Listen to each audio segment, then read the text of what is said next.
Anissa, can you see this okay?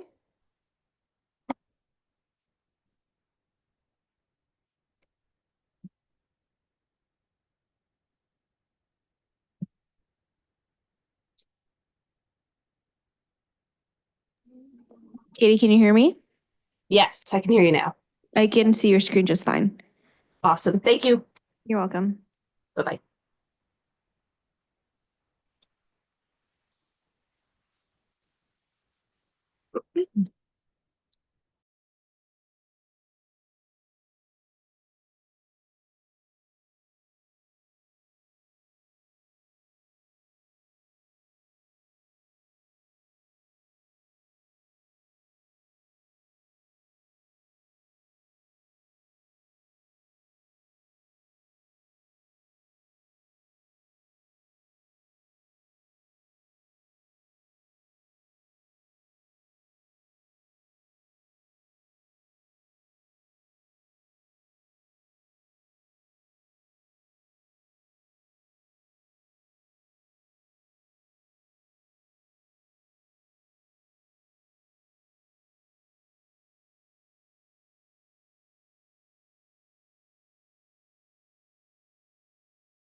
It won't unpause.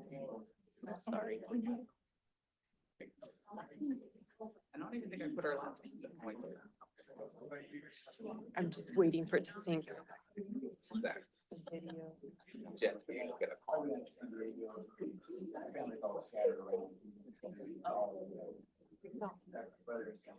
Letting it be like- First thing.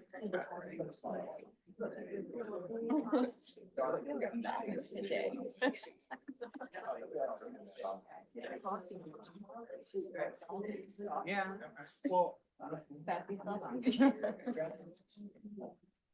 My dad is.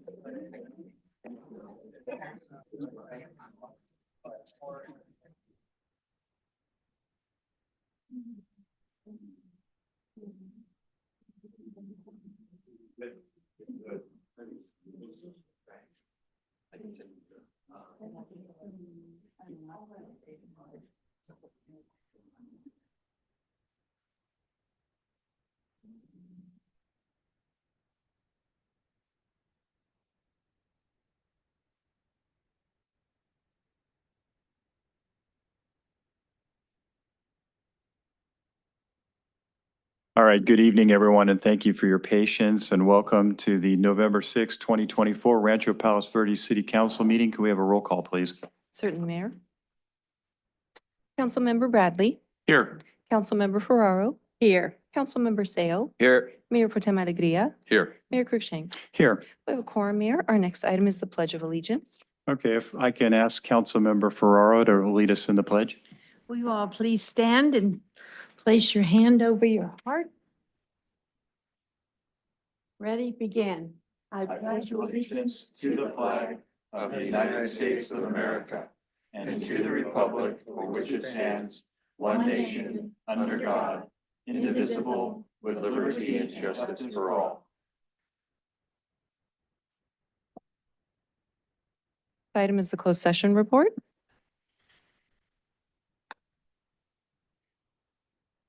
Okay. Good evening, Mayor and Council. Good We evening, had Elena. 4 items on closed session tonight. Items 1 and 4 were discussed and no reportable action was taken. Item 2 was not discussed and has been continued to the November 19th meeting. Item 3 was discussed and direction was given to initiate a receivership proceedings against the property located at 27923 San Nicolas. That concludes the report. Thank you very much. Next item. Our next item are the mayor's announcements. Thank you. Well, tonight we have a very special member of our community we're going to honor. His name is Don Swanson, and we're recognizing him for all of his work many years on the Infrastructure Management Advisory Committee. On behalf of the City Council, I'd like to thank Don Swanson for his 5 years of service on the Infrastructure Management Advisory Committee. Don joined the IMAC on March 17, 2015, and served until June 30th, 2024. And actually, that sounds like 9 years to me, but anyhow.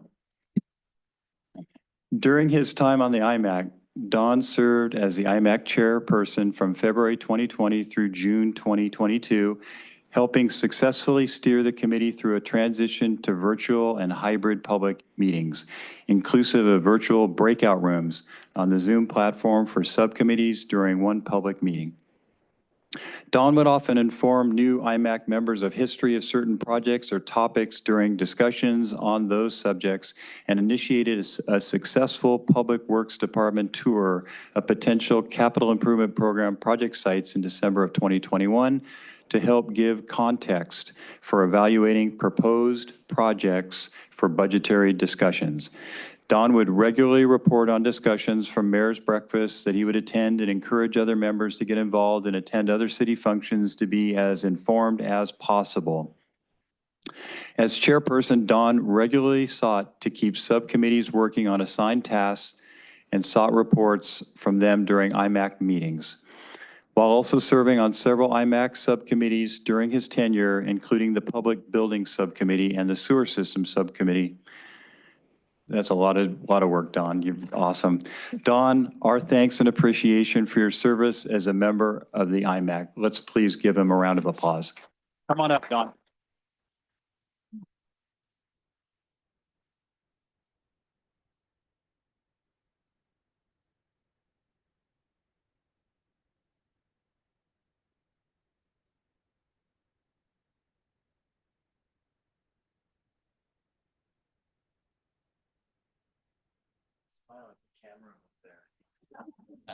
Yeah, and Don, you know, you're the only guy that comes with his own camera crew.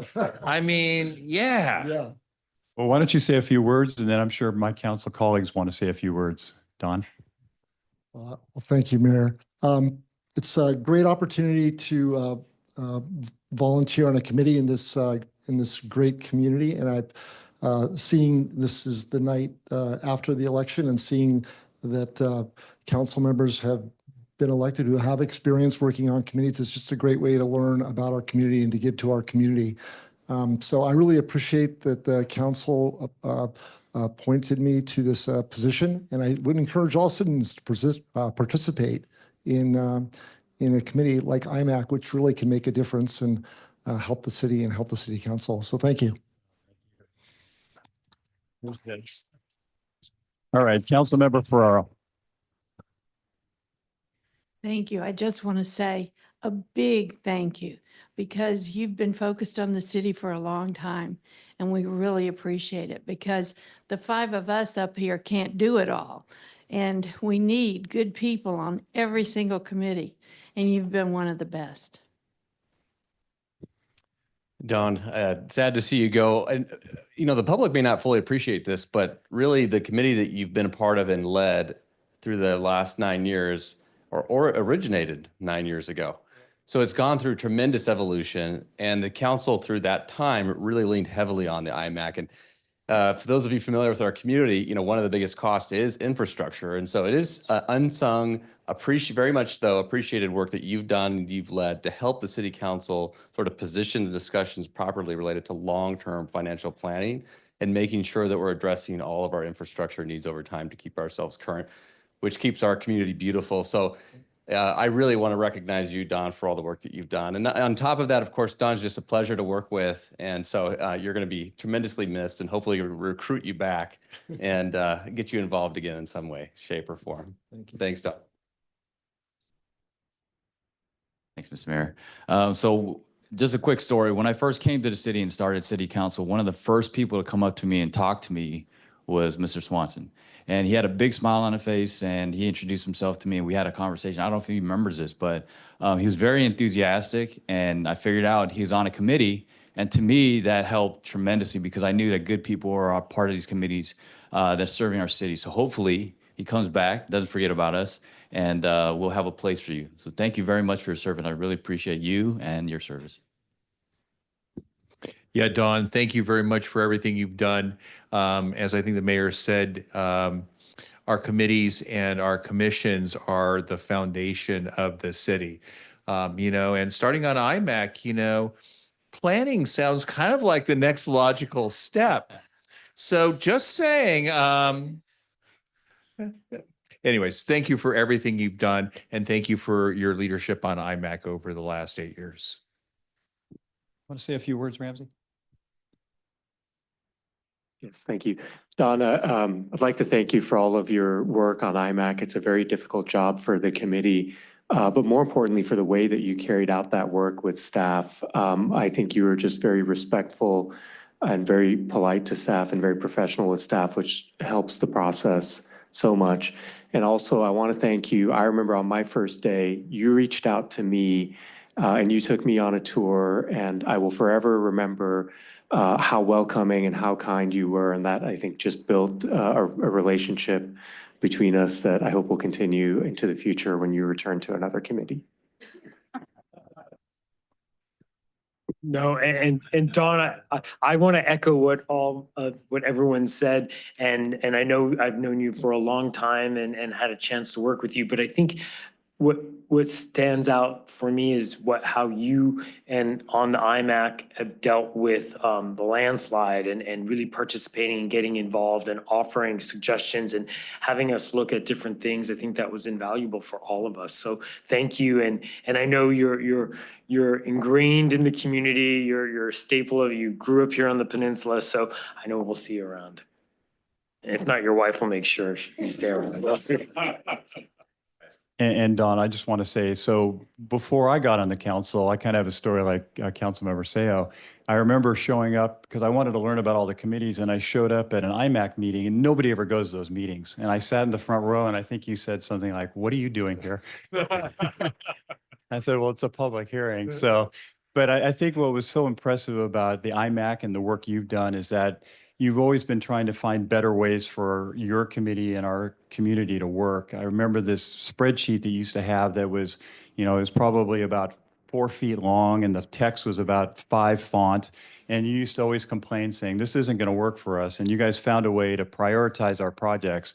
And because capital improvements is such a huge part of our budget every year, the work that you do and the others have done is so invaluable. And even though people don't go to those meetings, all the people in the community understand how important the work that you've done and the others have done. So Don, thank you for all that you've done. Let's get a photo, please. And Liz, do you want to join us?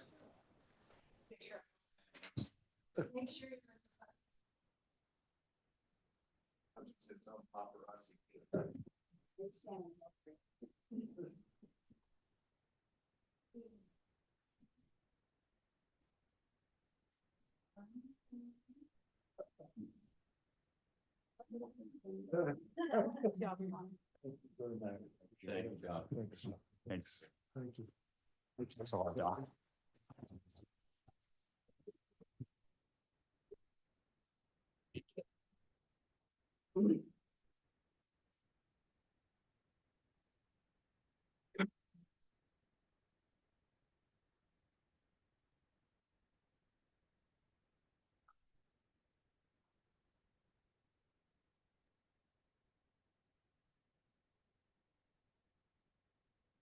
Okay, also tonight, we have special guests with us here, and I've been told that they want to come up and do a presentation or something.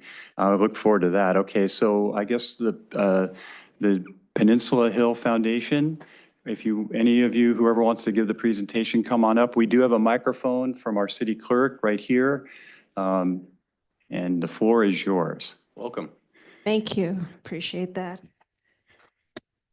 Stand right there.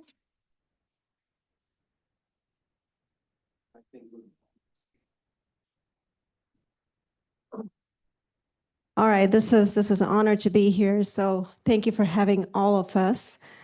Good evening, City Council members, Mayor, and the residents of Rancho Palos Verdes.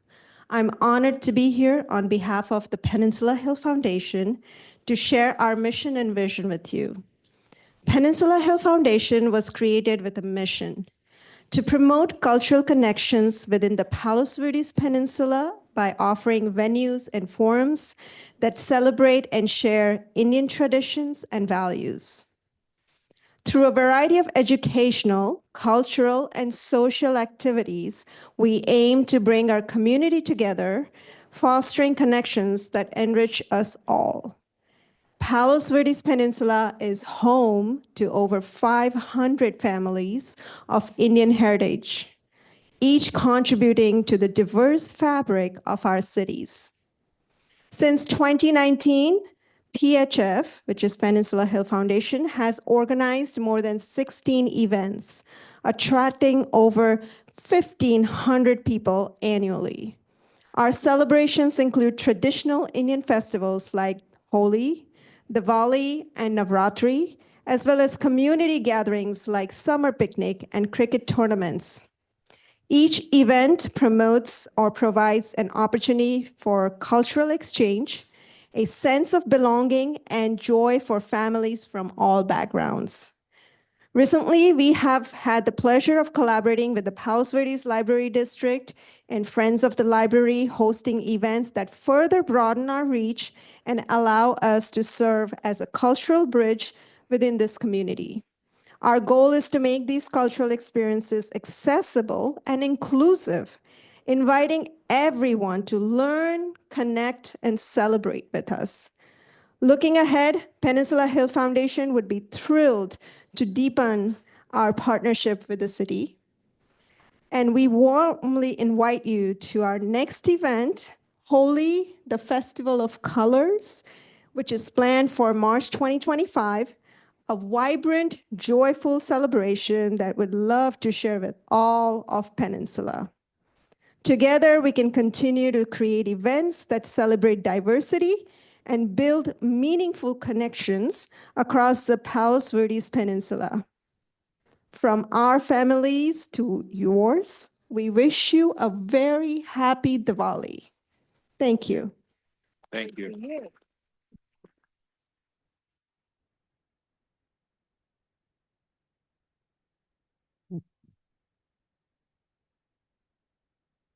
Thank you. Thank you. Yes, so we were told that you might want to see some things about Diwali. We want us to talk about Diwali. So this is one of the presentations we gave at the library. There was a library event about South Asian culture, and we kind of spoke about Diwali for it. How do I?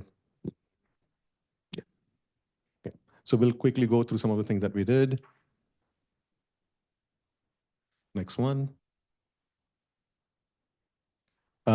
They all just spoke about the mission and the activities that we do. So that's kind of a picture of what we do, try and educate people on the South Asian culture, the Indian culture, what it is all about. Next one. This is the library event that we had last year. Next one. You can keep on clicking the slides. The cricket tournament that you spoke about. The Garba Navratri, the dance festival. This is this year's dance festival, which was in Peninsula High, and this is the Holi, the Festival of Color that we are inviting you guys to for March 2025. It's a fun event. Next.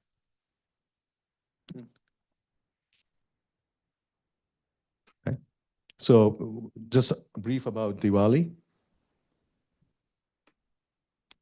South Asia is a very diverse region geographically as well as from a people standpoint. You have the Himalayas, you have the plateaus, you have the desert, everything is there. From a geography standpoint, you also have a religious and ethnic mix of things, a lot of languages, and it's made up of a lot of different countries. Afghanistan, Bangladesh, Bhutan, India, Nepal, all those become part of that thing. And there are quite a different religions that are being practiced over there. So even with this kind of diversity, there is something that we find very good as unique and how we keep things together. So if you go to the next one, what we find common between all of these different cultures and different geography and different religion is that there's still a very strong family value. We like to be connected to the family, try and stay together, have celebrations and things as a part of the community. So that's kind of what brings all of us together. Even though we are diverse, we try to use some of the things to bring things together. The next one. And then from a what is Diwali standpoint, Diwali is a festival of light. It's really a win of good over evil. So anything which is bad is what we try to give away during Diwali. Just keep the good things within you. Light is the best example of a good thing. In darkness, light just brightens everything up. So that's why Diwali is more about light, something good, give away everything that's bad. From a mythology standpoint, from a religious standpoint, there's the story about King Rama, who came back after 14-year exile, after winning over Ravana. And it also symbolizes wealth. So we also worship goddess Lakshmi, who symbolizes wealth, power, knowledge, things like that. So again, that belief is if you are knowledgeable, chances are you'll get your wealth to follow. So be bright, be knowledgeable, use the light to bring in the knowledge, and that's what Diwali is about. Next one.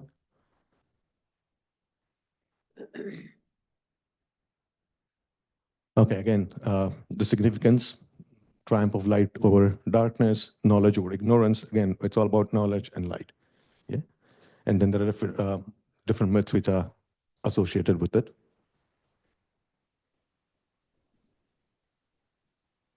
All right, so since it's such a diverse region, we have different things that we do to make it just right for that particular region.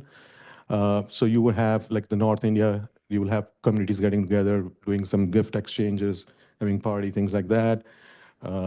For some areas where it's a harvest season, they also use the opportunity to celebrate the harvest. It falls between the Rabi and the Kharif crop, exactly between the two planting seasons. So they use Diwali as the mechanism to also do a celebration of the harvest that they have. Different religions also celebrate Diwali. Jainism, they celebrate Diwali because that's the day they think Lord Mahavira attained moksha.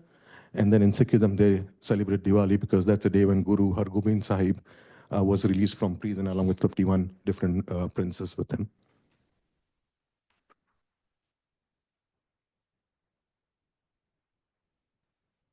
And then what do we do during Diwali? Well, we do Rangoli, which is all color patterns, use things on the floor, draw with clay, chalk, whatever.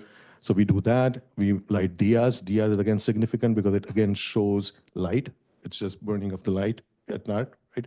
So we do that. And then of course, lighting, fireworks, things like that all over the place. I know we cannot do fireworks over here. Yeah, we cannot do fireworks over here. So we always try not to. We have a big fine for that. No, I know that. We know that. Right. But we can do diyas over here. So we do that.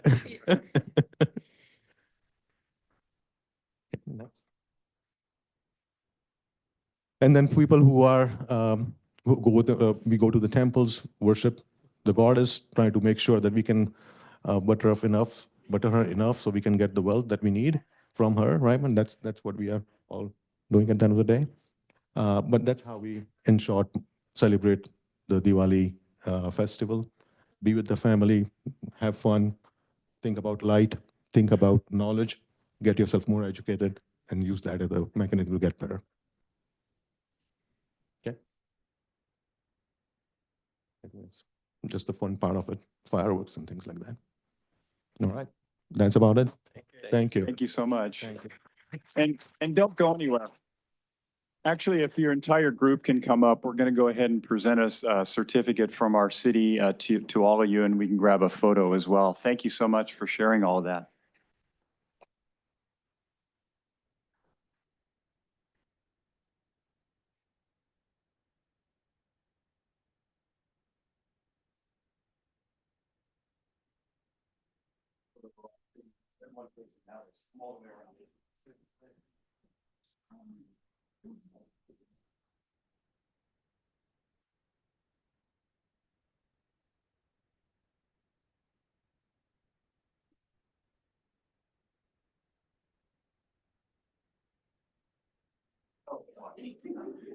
She does 95% of 90.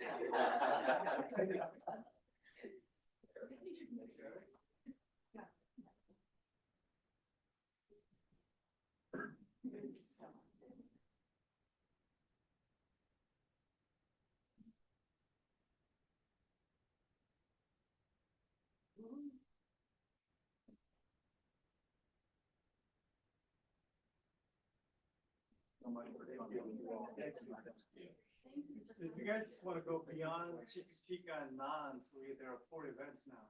We're always up for fun. Make sure. Happy Diwali.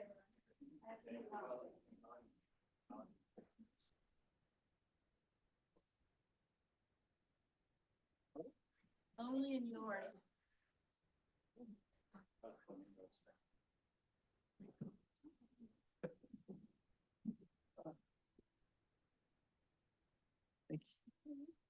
Thank you. Is it Thank the you recycle? again. Recycle is the next item. Our next item is by affirmation to move approval of recycle and emergency personal preparedness kit drawing winners, George Walker and Michael Tom. So moved. Thank you, sir. Our next item is the approval of the agenda. I'll move approval. Second. Moved and seconded. Lee, Yes. Councilmember Ferraro, Yes. Councilmember Seo, Yes. Mayor Pro Tem Alegria. Yes. Mayor Cruikshank. Yes. Motion passes. With that, we can move to our public comments for non-agenda items. Our first speaker is Carol Mueller.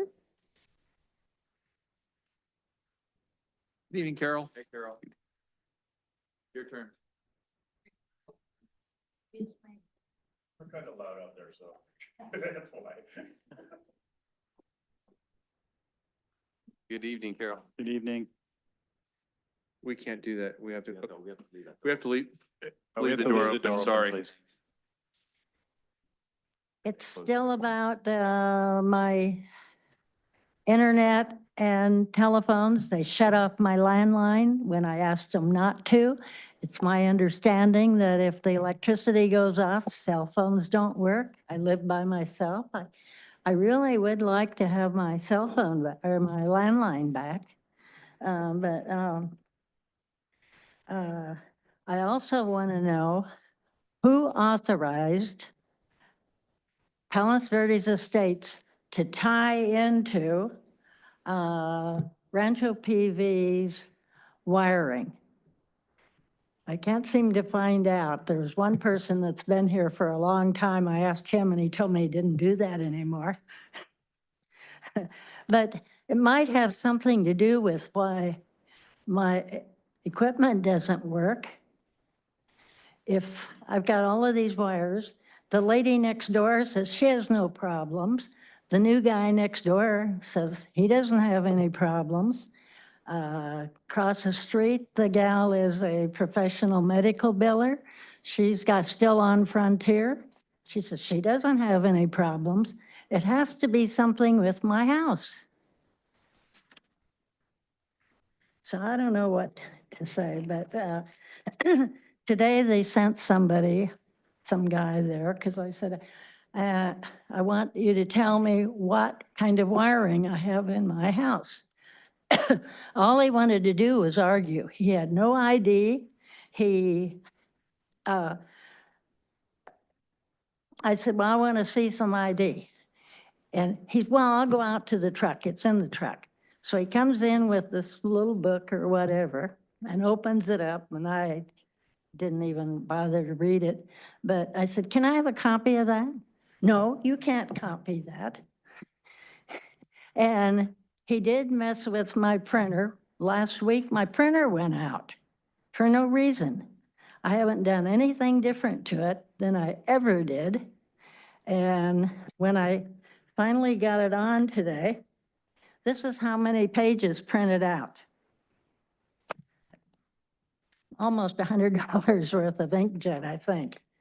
But somebody has to know what's going on. This has been going on. Frontier took over from Verizon, and now I understand that Verizon is buying back Frontier. So I ran down to the Frontier or Verizon office, and I said, how long is it going to be before I can go back on Verizon? Oh, at least 2 years. I don't know. It's really it's wearing down. This started in 2016. It's been going on. The last year, it's gotten worse. Somebody has to know something. Okay? Thank you. Our next speakers are Evan Coates and Crystal Costa. Good evening. Hey, good evening, guys. Good evening, Honorable Mayor and Council. My name is Evan Coates, and today with me is Crystal Costa. We're from the Palos Verdes Library District. We're excited to share information about an upcoming event that promises to be a highlight in our community, the Community Art Show at the Peninsula Center Library on Friday, November 15th. This fantastic celebration of creativity and artistic expression is scheduled to showcase over 100 artists, all from our area. What's truly about this event is it is both amateur and professional artists. That means you'll have the opportunity to appreciate a wide spectrum of art styles and mediums, all curated in one vibrant place. Additionally, we're excited to announce that the event will be accompanied with live music from the Brendan Eater Ensemble. Their smooth jazz will create a welcoming and enjoyable atmosphere, enhancing your experience as you take in all the incredible artwork. The Community Art Show offers a wonderful opportunity to connect with fellow community members, art lovers across the peninsula, and it's a great chance to engage with artists, meet new friends, and share your passion for art in a friendly and inclusive environment. This event is scheduled to run from November 15th through January 4th, but we encourage you and all of your constituents to please join us on November 15th for the gala. Thank you. Thank you for sharing. What time is that?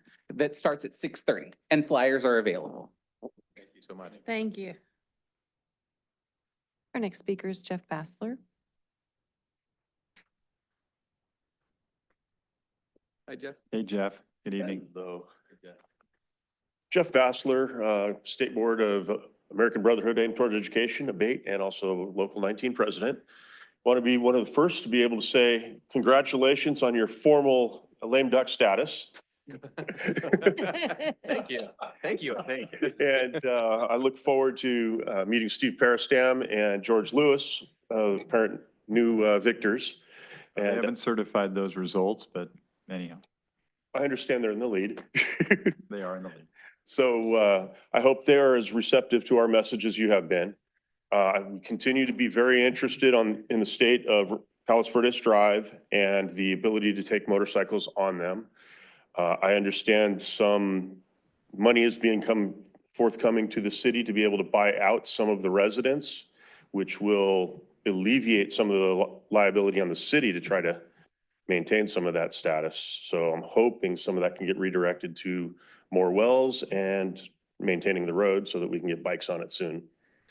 And congratulations on your upcoming retirement. I don't know that. He's not retiring. He just got elected to well, something else. well, I don't know what the transfer date is, but I don't think it's January 21st. No. So Thanks, Jeff. Thanks. stay in touch. Thank you, Thank you Jeff. so much. No further speaker, Mayor. Okay. We can move to our city manager report.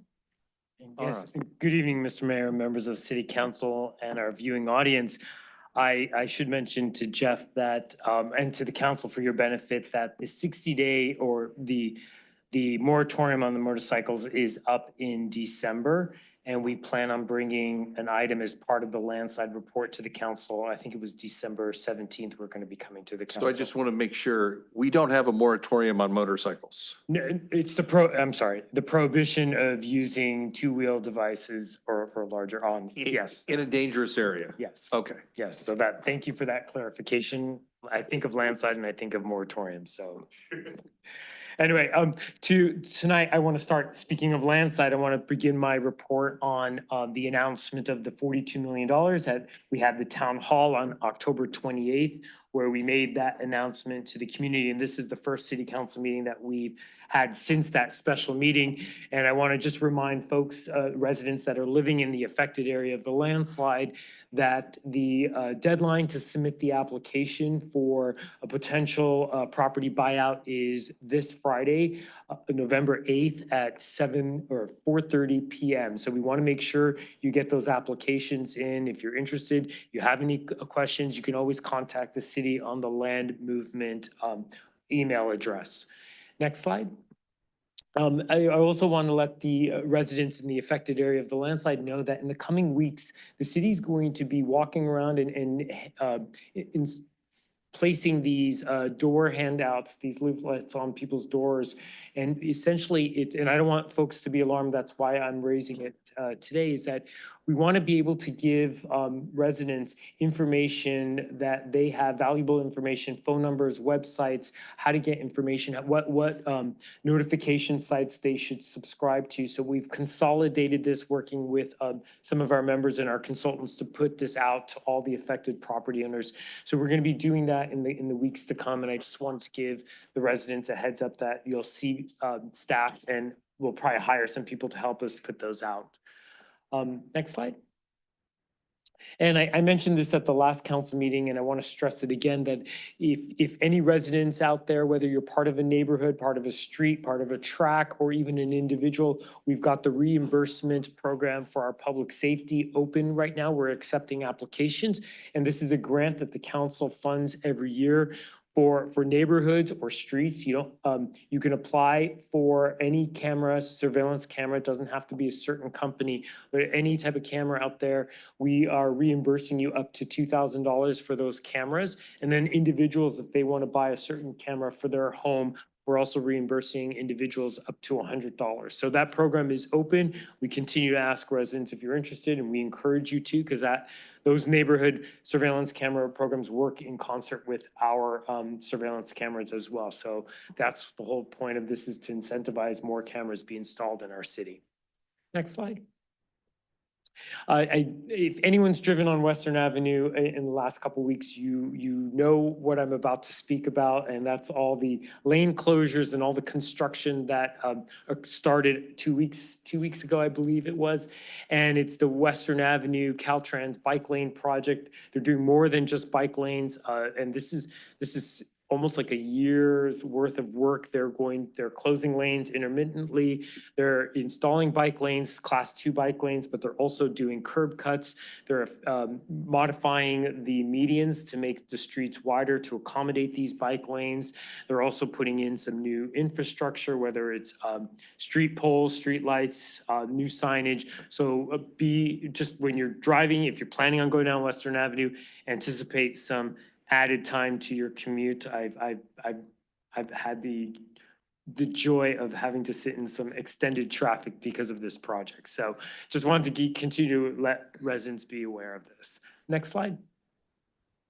And I know we were just celebrating Diwali, and I should say when I was contacted, and I think some of the council contacted, and just the way they described what Diwali is all about, it was the perfect invitation to bring them and expose that to the rest of the community. And to that same vein, of course, November is Native American Heritage Month, and I just want to indicate that the city does participate and recognize and celebrate the rich culture of our Native Americans. And so we also recognize that this month as well.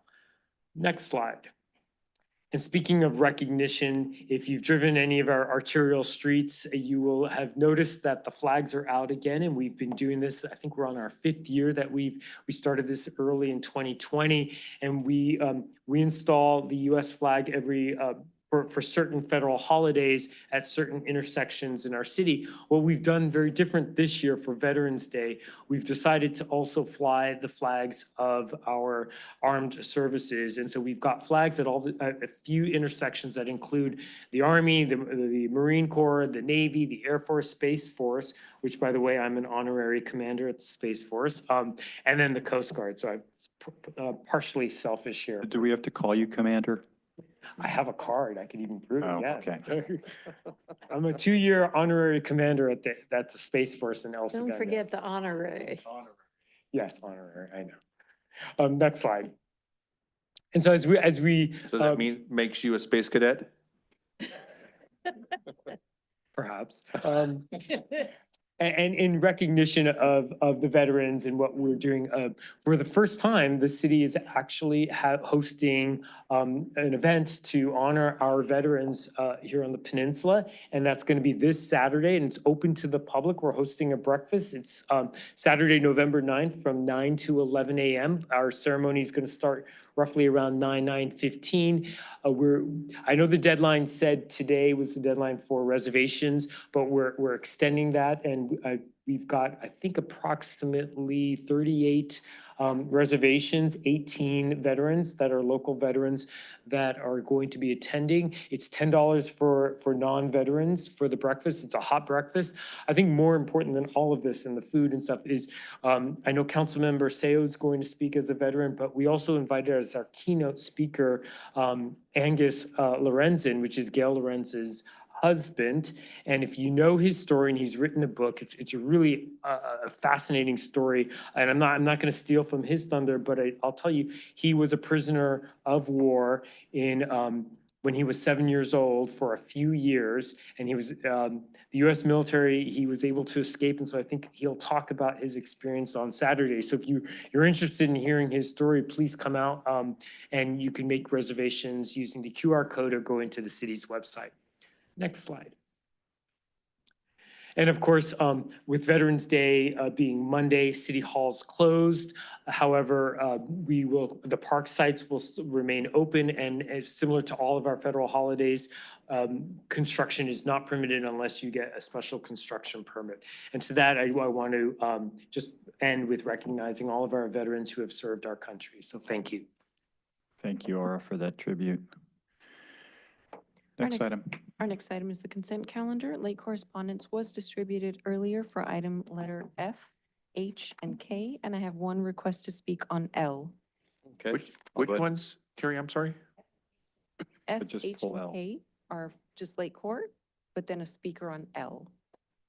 I'll go ahead and move approval for all items except for L. Did you I'd want- like to pull F and H. Okay. So those would be included, so exclusion. F, H, and L. So F and H will be heard at the end of the meeting. And I'm sorry, who seconded it? I think I received a second. Second. Oh, Barb. thank you. Okay, moved and seconded. Councilwoman Ferraro, Yes. Councilman Seo, Councilman Bradley, Yes. Mayor Pro Tem Alegria, Yes. Mayor Cruikshank. Motion passes. With that, we can move to item letter L. Would you like me to call the speaker? Yes, please. Our speaker is Carol Mueller. Ms. Mueller? Carol Mueller? For item letter L? Yes. Fast.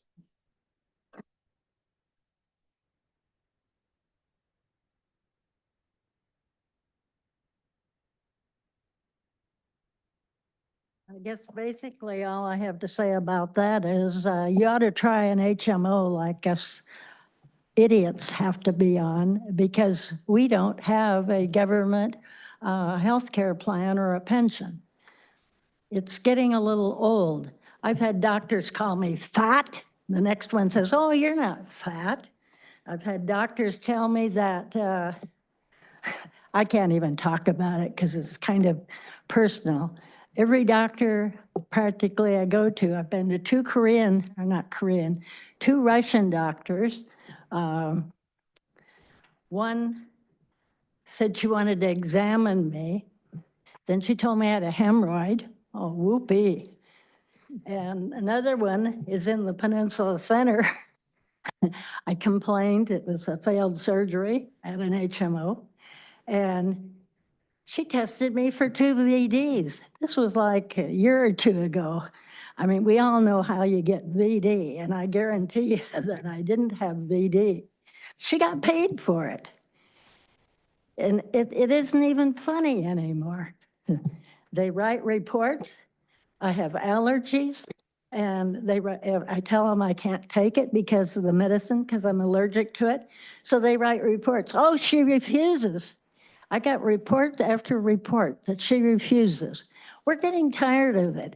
Maybe all the government employees ought to be on the same HMOs we have to be on, and maybe there would be something that would change. But this isn't right. Thank you. Thank you. No further speakers, Mayor? Is there a motion or discussion? I'll move to approve. Second. Moved and seconded. Councilman Bradley? Yes. Councilwoman Ferraro? Yes. Councilman Seo? Yes. Mayor Pro Tem Alegria? Yes. Mayor Cruikshank? Yes. Motion passes. With that, we can move to item number 1 under regular business, consideration and possible action to adopt a citywide electric bicycle, e-bike ordinance. I have no request to speak. Okay, and this is actually a very important item too, so please, staff report. Good evening, Mayor. Good evening, Honorable Mayor and Council members. This evening, Noel Casil, Senior Engineer with the Public Works Department, will be delivering the staff report. All right, good evening.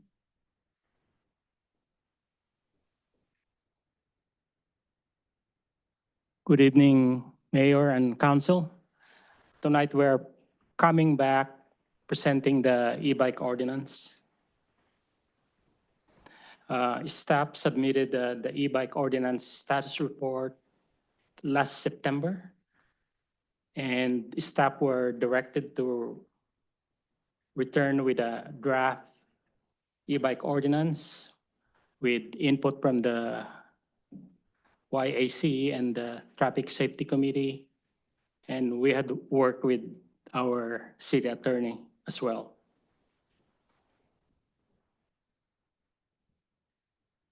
We have done multiple coordination with the stakeholders. We went twice with the YAC. We presented to the Traffic Safety Committee and got their input. We have ongoing coordination meetings with the PVP cities, as well as the larger Palos Verdes Peninsula PTA, South Bay Council, LA County Sheriffs, Palos Verdes Estates PD. We are coordinating also and getting input from the dealers, the e-bike vendors, Pedigo from South Bay at Redondo Beach. And we are contemplating on holding a bike rodeo and summit sometime in the future. What's going on here in South Bay? Our adjoining cities, Manhattan Beach had adopted an e-bike ordinance in September 2023, Hermosa Beach last June 2024. If we adopt an e-bike ordinance tonight, we will be the first to adopt out of our 4 PVP cities. Some key points on the ordinance. We are updating an existing municipal code e-bike regulations. We already had an RPV ordinance 653 previously. This will regulate operations of e-bikes on equestrian trails, hiking and recreation trails. We'll also regulate the operation of bicycles and e-bikes on streets and sidewalks. And we have enhanced penalties for violations. Here are key elements of the ordinance. E-bike lanes, if available, will be used, and users are advised to ride close to the right curb. There should be no riding with 2 persons abreast, except for allowed like exclusive bike lanes. Minors under 14 may use sidewalk with due care in a single file manner. No passengers are allowed unless there's a dedicated bicycle seat. And this is one where the TSC had an input. There should be no acrobatics and stunt riding.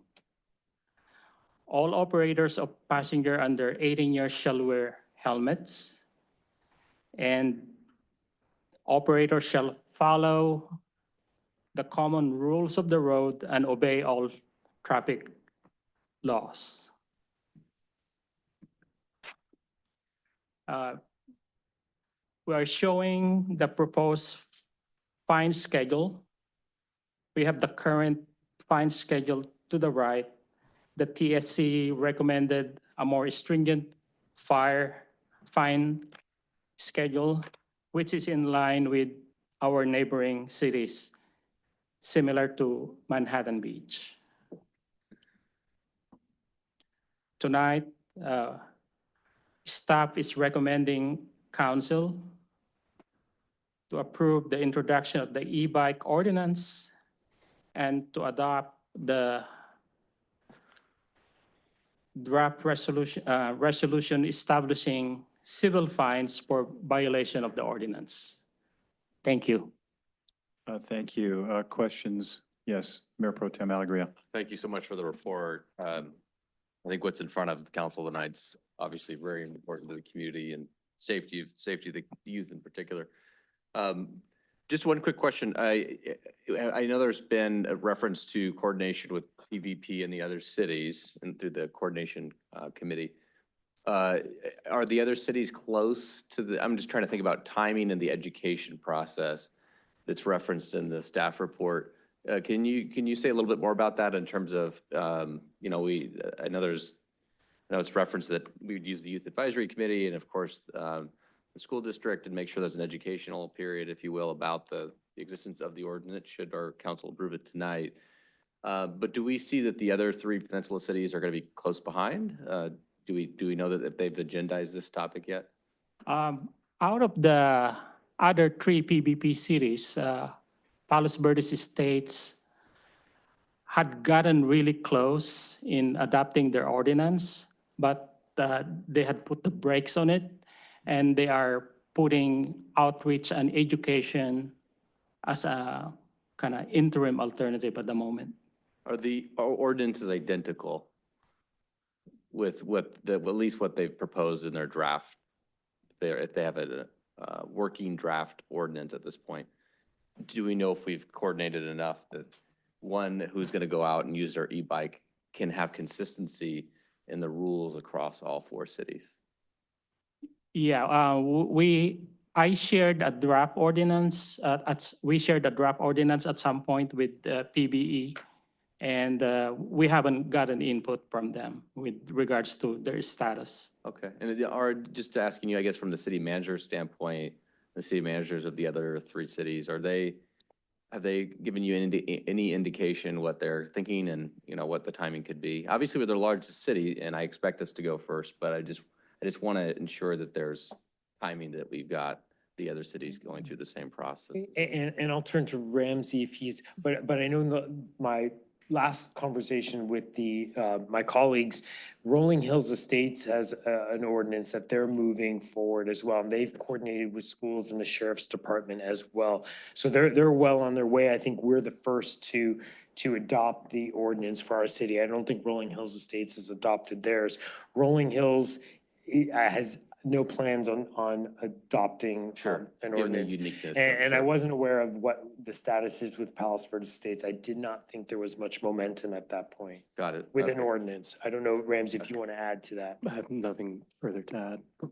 Okay, I appreciate it. And then just one final follow-up question. I know we don't have Captain Guerrero tonight, but perhaps I'll just initiate the question broadly, which is what do we see as the education process exactly? I mean, it's sort of broadly referenced, but what steps will be taken? Because I do think there needs to be a broad education. This is a pretty significant change in behavior, given where we're at and the fact that we're seeing kids using this throughout the community. And of course, I'm sure we want to, if we approve the ordinance tonight and as it stands, I think we would want to have, in my words, I guess, you know, a bit of a soft launch just to make sure there's an initial period of awareness before we really start to initiate the penalties in particular. Yeah, I think we can certainly coordinate with the sheriff's department, but we can also leverage some of the agencies that we've been working with, including schools, Youth Advisory Committee, others, as part of the education and outreach program. Okay, all right, I guess I would be interested as a final comment in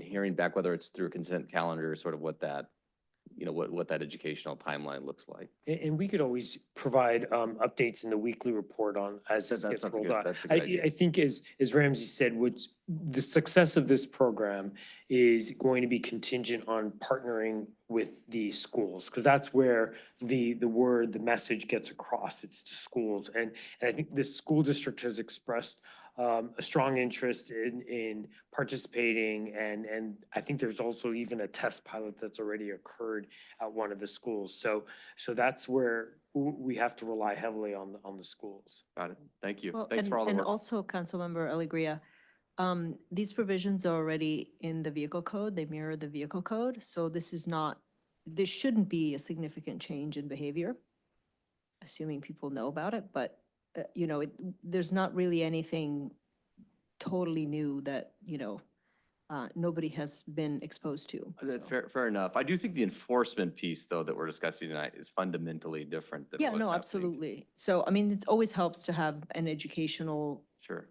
campaign, no matter what. But, I just wanted to point out, this is not brand-new regulations that have come out of the blue. And I should add, because it is codified in the vehicle code, and we had discussed this, but we wanted to be able, we could have easily just referenced the vehicle code, but we wanted to be able to memorialize it and codify it in our municipal code so that it sends a message. And so what we did is, from the enforcement part of it, we changed what the penalty would be so that it was, instead of it being some sort of violation or a citation issued, that it would be an administrative citation. Of course, that's not our intent to be pulling kids, Right. and citing them. But that's how we were able to codify it in our municipal code. So the Appreciate language, we that. can always cite our municipal. Certainly safety is the intent. Thank you. Councilmember Ferraro. Yeah, what I was thinking was if we could have some kind of program for the schools to, I mean, even if they're supposed to know this already, to reacquaint them with the proper procedure so that, well, they've just had notification again, with this is what's expected and these are things that you shouldn't do. Is there some way to either have somebody from the city go to the schools or to talk to the schools and, okay, you can do this. Elected. I know. I will gladly carry the Who I message, nominate. yes.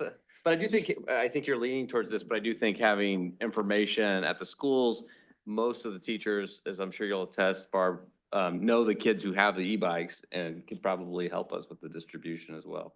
Yeah, or even just ask the teachers if they'll make one announcement about it. Yeah. That's a way to spread the work around, and it won't take any teacher too long. Started the to-do list, so thank you. Yeah, Councilmember Seo. Thank you, Mr. Mayor. Just one comment and also a question. Question is in regards to the violations. I know you guys have put in the staff report that you consulted with TSC and then also, I guess, in parity with City of Manhattan Beach. But is it, in terms of the violation cost for the first one is $500, is there some type of comparison that was done to our own city fines and like what we charge for other violations for vehicles and whatnot? I just want to make sure you guys did your homework before we threw out a number there. So the city doesn't charge anything on vehicle violations. Those are state code Correct. tickets, so those are issued by the sheriff's department and go to the state. We have what we call a bail schedule, but it's really a fine schedule for administrative citations. And the standard is 100, I think the second is 200 or 250, and the third 500. And then within that schedule, there's a series of code sections where the council has increased the fine. So one example is the short-term rental prohibition. Those fines are much higher. And so depending on if the council deems a particular violation to require stronger fines, then we put that into the resolution. Otherwise, the automatic fine is the 100, 200, 500. Got it. Okay. So these fines just mirror what was in Manhattan Beach, and that was the model that we were looking at, but those fines do not have to be adopted by the council. You could increase them, you can just not, you can do whatever you want, basically. Okay. Yeah, I just want to make sure you guys are using some kind of benchmark and it just wasn't arbitrary. We just put together some numbers.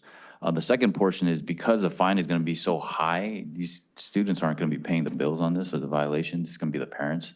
So I understand reaching out to the schools and, telling these guys, hey, you guys can't ride a certain way or on certain areas, but I think the educational piece needs to go to parents as well. So we need to blast it through all our channels in terms of the city, in terms of weekly reports or whatever notice we need to give through social media, because once these violations start being cut after our educational period, I'm pretty sure we're going to have a lot of constituents coming in here saying, why is it so high? et cetera, we were never notified. So I want to make sure we cover that base thoroughly. So let's get the word out through the normal channels of the city as well, so that we make sure that we cover those bases for later on. Thank you, Mr. Mayor. Yes, Councilmember Bradley. Thank you.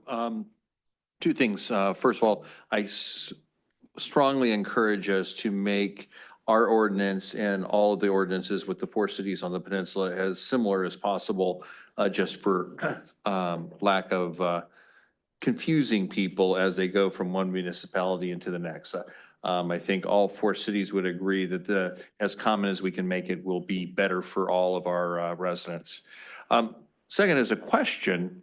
On item 13, we say all operators and passengers under 18 shall wear a helmet. I know some of these e-bikes, are capable of going 40 miles an hour. I believe in the municipal code, Madam City Attorney, we do have a helmet law in California for motorcycles. At what point does a e-bike become a motorcycle and a general helmet law for anyone apply?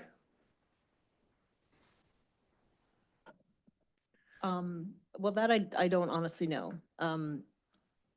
It's hard to distinguish e-bikes from motorbikes at this point because some of them go as fast as 35 miles an hour. Correct. So I would have to look at what the helmet laws are and if they apply to all motorized vehicles and devices or not.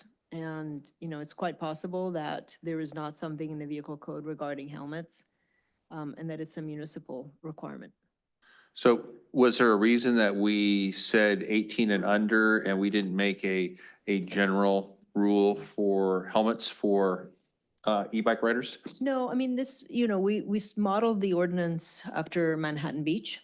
But, you can make changes to it depending on the needs of the city. So, this is really basically a draft for you to look at and provide input and feedback. And if there are substantive changes, we'll do that and then it'll come back for first reading again. I mean, I think I would like to see that modified to anyone operating an e-bike, certainly with the power some of these e-bikes have now. They are an electric powered motorcycle. They should have a helmet requirement just for public safety, for consistency. Perhaps what we could do instead of bringing it back, you could just read that into the record. Yep. And what we could do is 13 could be written as all operators and passengers strike out under 18 years of age shall wear a helmet properly strapped. Yeah, perfect. I think that will probably be codified in the motion after the mayor has his comments. Yeah, thank you. Are you done? I'm done. Thank you. I guess a question, or it was mentioned that all of these things are already in the vehicle code. I guess I wonder why would we write another ordinance that overlaps with the vehicle code? And if the vehicle code changes to adapt to the e-bikes as they evolve and we learn more about their safety issues, then we'd have to continue to try to update our ordinance all the time. Is there a better way to just kind of reference that and utilize that? I mean, is there something in the vehicle code that we don't like that's we're doing, other than the fine that I have a comment about too, but is there anything else? And could we just clean it up so it references back to the vehicle code and then just educate the community and the kids about the vehicle code? Like what's the reason for going above and beyond, I guess is the question. I'll answer that question because I felt it had a stronger meaning if it was codified in our municipal code, and that we can cite our Rancho Palos Verdes municipal code, and that we didn't have to rely on the vehicle code and the police officers to issue citations. So because this is written as an administrative citation, if one of our code enforcement officers wanted to speak to a child and maybe it was a repeat offender, they can issue that citation without having law enforcement get involved. Yeah, I guess I understand that.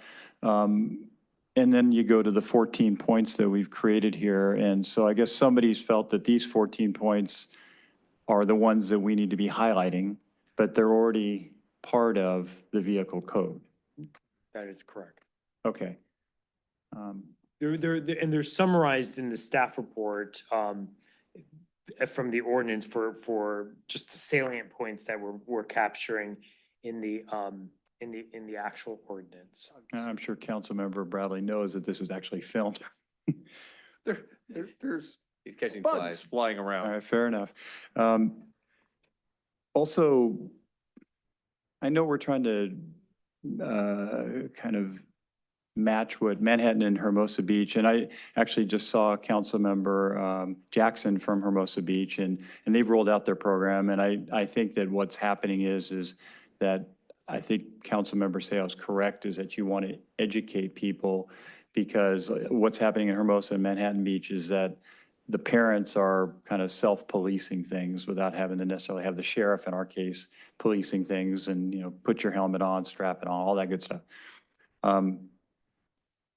But I feel like the fine just, I don't know, it just feels too high for a first fine. Like maybe the second fine we ramp up. Are we stuck with those numbers, or can we? You can like- change the numbers, but the idea here isn't, I don't think we want to be issuing these citations. Of course. I think we want to educate and talk to a child and a repeat offender. I think and this is what makes it ideal for it to be codified in our municipal code, because it gives us some much more flexibility.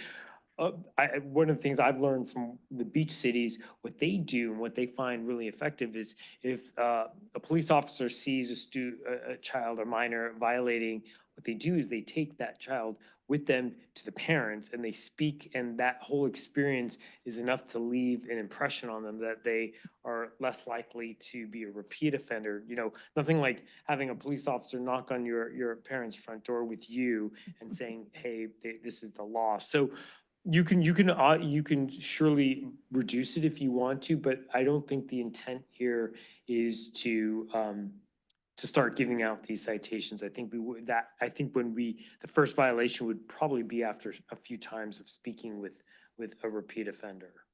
Okay, but we have some flexibility there. So potentially the first fine could be a fine not exceeding $100, but then we could bump it up to a 500 and a 750 after that. So I feel like even though our best efforts of educating and all the things we do, people don't know until they know. It's like everything. I mean, it's until they've actually, their child has been caught violating one of these issues, and now they're all of a sudden understanding how, you know, how dangerous it is. And it's unfortunate. And now we're getting to the holiday season where parents are going to be buying more e-bikes for their kids. And so that's why I think it's important that we do this now. I also always worry about enforcement. I mean, we have enough trouble with speeders, and we have, you know, only so many sheriffs out there that can do what they do. It's a tool, of course, but I think the education part's the more important part than the law enforcement part. I think that before they ever go out there and speed, and that is really the key, and hopefully that message gets out there. And Mr. Mayor, I should point out also that it's not only just law enforcement, but we're working to implement our public safety program, and we're gonna have the safety liaisons, and they'll be patrolling the streets, so that they'll be able to, if they see a minor, they can always speak to that minor or then take the minor to the parents' home. So it's not just law enforcement, the sheriff's department, it's also what we're planning on developing or rolling out in terms of our public safety division. And does the vehicle code already address, I think in one of the counties, they said 12 or under cannot ride e-bikes at all. Does the vehicle code already have something like that in it? Are there any age restrictions in terms of? I don't know. I'm not aware of that. Honestly, I'm not sure. I mean, I'm not as familiar with the vehicle code as. Okay, and I'm not, I don't know that there's a Yeah. prohibition. I'm not going to necessarily, because I think that's a whole other issue, and I don't know enough about it tonight to do that, and I think we can always tighten things up later. I think we really start with something. But I know one of the counties just passed something where they had, I think it's 12 or 11 years or under, cannot ride e-bikes at all. So they've restricted that just because they're just too powerful for these very young kids. That must be very specialized for that county, I because think so. otherwise it would apply, we would have had it in this ordinance, because if we're copying the vehicle code. Okay. I think that's all my questions. I guess for my colleagues, I would like to see that first fine be a little less punitive and more informative, but Maybe 100 to 500 to 1,000, something like that. that's what I'm thinking, some a little more Yeah. reasonable, at least the first one, so we can educate people. You know, you 100. can also make the first violation without a fine. Right. And then go How about up so make that that- there That's is. okay too for me. I don't Right. necessarily want to be fining people. I'd rather educate people the first time. Make a motion? Okay, please. So I'd like to make a motion to accept staff recommendation with the following amendments. The fines for first offense would be a warning and education. And then change the helmet portion and strike the, shoot, I lost it. It's here somewhere. 18, you're thinking of. Yeah, it's 18, but It's bullet point 13.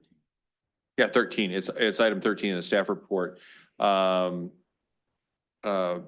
all operators and passengers shall wear a helmet properly strapped while riding or operating a motorized device, and strike the 18 years of age or under. Second. Of that. But you didn't reduce the number for The the second or third second violation. or the 500,000. third. So I left it at 750 and 1,000. I'm open to a friendly amendment if you'd like to reduce those. I would like to make it 500, then 750 after that. I think Me that's pretty too. good. Yeah. I do as well. All right, so it's moved and seconded. Who seconded the motion? Okay. Well, he seconded the. I agreed with the amendment. Right. Suggested. Mayor Pro Tem seconded the motion. Councilman Bradley, Yes. Councilwoman Ferraro, Yes. Councilman Seo, Yes. Mayor Pro Tem Alegria, Yes. Mayor Cruikshank. Yes. Motion passes with that. And I'd just like to say thank you to staff for doing this. Ramsey, your department, I mean, this was something that I noticed actually coming to a council meeting about 6 months ago, a couple youths riding up Hawthorne Boulevard on the sidewalk, doing about 40 miles an hour going up the hill. It just looked like a accident waiting for a place to happen. Neither one of them were wearing helmets, and it was dark. Neither one of them had lights. So, I mean, it was all the things that we're talking about here, truly only to try to help our citizens be safer, because I have seen several accidents with e-bikes and it's not pretty. So thank you very much to staff. If I may, Mayor, just one more comment, which is just to say, if we could, I know there's going to be a communication plan, and it's going to be rolled out, but if we could, as soon as it's codified, send out, formal notice to the community through our normal sort of internet-based mediums. And That'd be press, great. and press release. And press release. I think that'd be a great start. And then our newsletter that goes out. Good idea. All right, thank you. Next item, please. Your next item is item number 2, consideration and possible action to receive a status update report on a proposed Point Vicente Interpretive Center Museum Annex. I do not have any requests to speak. No? We don't have any requests to speak? Okay, well, presentation or staff report, however. Yes. Well, thank you, Mayor, members of council. So I'll give a quick, There's Matt. quick presentation, and I'll turn it over to former Mayor Ken Dyer to make a formal presentation for his proposal. Next slide. Oh, yeah, I got it. Just some quick background. The exhibits tonight really are owned and maintained by the Palos Verdes Historical Society. And just a quick background on that. They were founded in 1976, and for a long time, their exhibits were stored at Malaga Cove, and that ended in 2006. And since that time, their artifacts have been in storage. A large portion of their artifacts are stored at a container at the Ken Dyer Civic Center. In 2022, the Historical Society approached the city about creating a museum near to PVIC at Lower Point Vicente Park.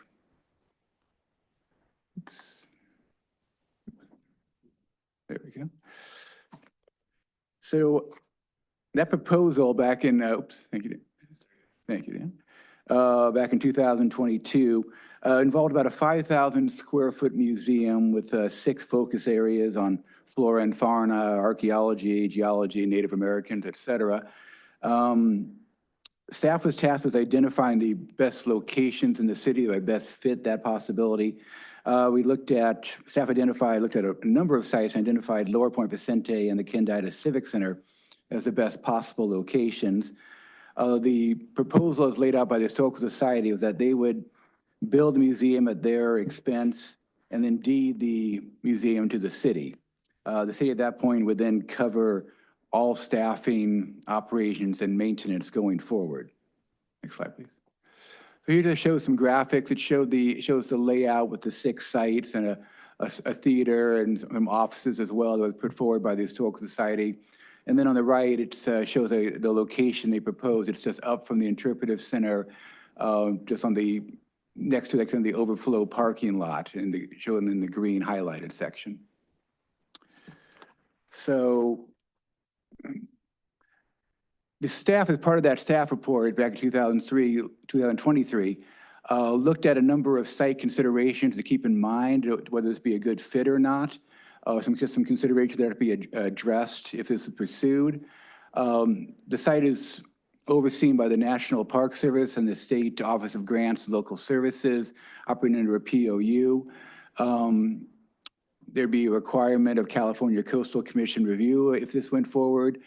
Also a consideration about the lead contamination, which was such an issue with the expansion of PVIC. This would require both very careful placement of any structure and also approval of that placement and the building itself by the Department of Toxic Substances Control. Another issue that was considered is that the docents, Los Flamingos docents, have a council-approved historical exhibits area. It's not been built to this point, but it would have to be taken into account the possible overlap between a museum and where their exhibits are planned to be located. And in 2023, also looked at there'd be undoubtedly community concern, as always are, about any coastal development in the city, and also potential impacts involving traffic, glare, view, noise, and light impacts. So at that 2023 meeting, we reported also on public outreach at the time. It was sort of a mixed bag. There was a workshop held at council direction. Response there was fairly positive overall. We received a large number of emails in response to the proposal, and those were much more negative overall. We reached out to the docents, and they would not commit to volunteering. Part of the proposal at that time was for the docents to provide volunteer services, leading tours, educational purposes at the museum. They expressed concerns that the topics of that museum would duplicate displays already at PVIC. So this report was received and filed by council in 2023 with no further direction provided. Recently, Councilmember Bradley requested an update on where the museum project stood. Former Mayor Ken Dyda is here tonight, requested to make an updated presentation. Mr. Dyda is the founder and a former president of the Historical Society. So he's here making a presentation as an individual, not representing the Historical Society. So with that, I'd like to turn it over to Ken Dyda to make his presentation. Good evening, Ken. Evening, Ken. Hi. Good evening, Mayor Cruikshank and council. Before I begin, I would like to issue a disclaimer. I am no longer representing or speaking for the Rancho de los Palos Verdes Historical Society. I've taken this task pretty much on my own at this time for various reasons. But anyway, next slide, please. This is basically the agenda that I will follow and give you a very brief history of that. Point Vicente Interpretive Center was, the original concept was to be a jewel of the city and include ocean and land as a historical concept. The founding, the exteriors, the roofing, the galleries, and the foundation and all of that I will discuss in just a moment. The first thing is that the foundation will be steel reinforced concrete.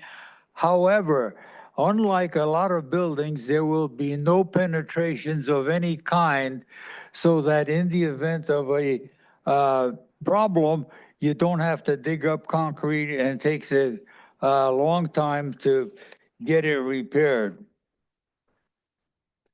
The next slide is the front elevation. It's a lot of glazing. However, the glazing is 2 UVA plexiglass, the same material that's used for fighter aircraft for two reasons. One, it is ultraviolet prevention through it, and the other thing is that it doesn't shatter like glass, so that it is not quite as dangerous. Next slide. The sides of the building are going to have clear story windows, basically to provide not only the front lighting, but the entire side lighting, so that you minimize the need for electrical lighting. You will have it when it gets to be a problem, but it is not required. The back of the system, the rear elevation is plain. There's nothing interesting about it. It just encloses some utilities, which I'll go into later. The exterior walls will be somewhat like the PVIC to the extent that they can be compatible and seem like an extension to the PVIC as it exists today. The floor plan is a little different. At one side, you have the office, and on the other side, there is the gift shop. Sorry, I forgot what it.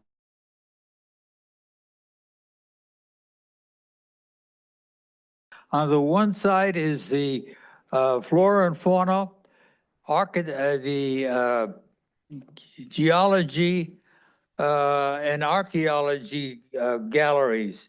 The other side is the early American and the Spanish era and the contemporary. None of these will be a replacement of what is already in the PVIC. It will be an enhancement and more detail. And if there is some replacement, it will provide extra room basically for the ocean portion of the celebration of Rancho Palos Verdes. At the rear will be an audio-visual room where we'll have lectures from all sorts of areas in terms of history. The Western Museum flight, the Getty Museum for art, the La Brea tar pits. It's going to be an educational process for not only the citizens, but it encompasses the entire community. On the one side, there will be storage for the large artifacts, and on the other side, there'll be a small kitchen for serving hors d'oeuvres and wine, perhaps for the audio-visual room and the janitor's room. The restrooms will be in the rear. Now, that was done purposely because what we're going to do is have two cisterns. And let me show you what that looks like.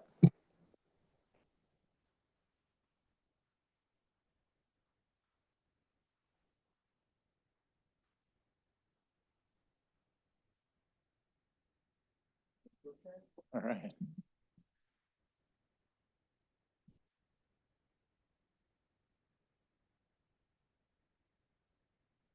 Unfortunately, one of the paper tubes representing the cistern has disappeared.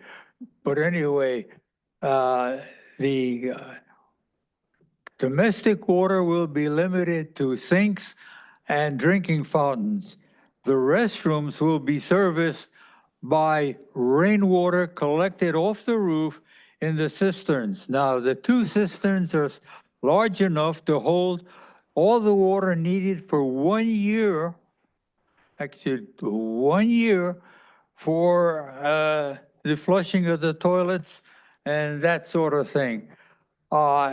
In the event that there is a problem with that, there is an overflow valve on one side, and on the other side, there is domestic water that can be added in the event it's necessary.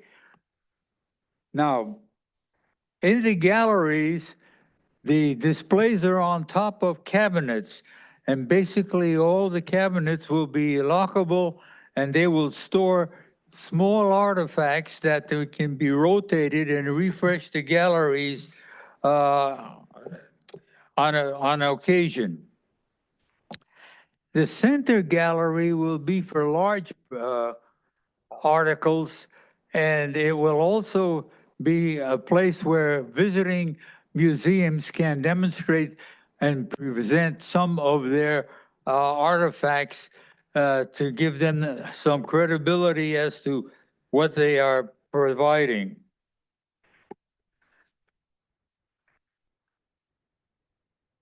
Okay, the roofing. The roofing is proposed to be solar tiles of various colors so that they can be a pleasing pattern on the roof, and so that the side of the roof from PV Drive South and West will be not just plain ordinary black. And the roof is curved for a specific reason. That leaves the rotation of the earth for the under the sun to give a higher level of conductivity from the sun in terms of the electricity it will generate. Now, I'm going to talk about the, you've had most of everything already. So I'm going to talk about some of the things that in their staff report a little later on. But the funding is going to be independent. The funding is going to have three basically functions. One, for the museum. And because of the electricity and the amount of electricity generated, the profits will go towards staff. There will be an endowment fund to help with the staff costs. In addition to that, the funding will include the repair and refurbishing of the parking lot. In no way is this going to interfere with what I see as the plan for the Los Serenos and their outdoor exhibits. It will be to the west of that, at the end of the parking lot, and not interfere with what they're doing. It will actually be an enhancement to them in terms of a preliminary discussion of the artifacts, and then actually going to see the digs that are outside. The one request that is being made, after we go through the Planning Commission, Parks and Rec, Public Works, everybody that's involved with the city, we would like to have this council agree that this location would be the location for the museum. The synergy is obviously there. Staffing, I will be talking about later, can be a lot simpler. The access to it would be there, and putting it somewhere else is a disjointed kind of thing. So that's basically it in a nutshell. What I'd like to do is now talk about the staff report. The staff report is kind of an overkill, in my view. There is no cost for the electricity. It will basically, the building would be a small substation. I've never seen on the register of demands a payment to Southern Cal Edison, and I did check with finance department, and they say there is no cost for the electricity we used, which really pleased me because then we can have a subsystem for the electricity totally. The only cost really will be the telephone cost and a minimum amount of domestic water because of the cisterns. The staffing, since it's in the proximity with the PVIC, it would be somewhat, can be somewhat less. To have a supervisor and all those things, that can be shared with the PVIC to reduce the cost. Janitorial cost is in the staff report is listed twice. I don't know why that's there.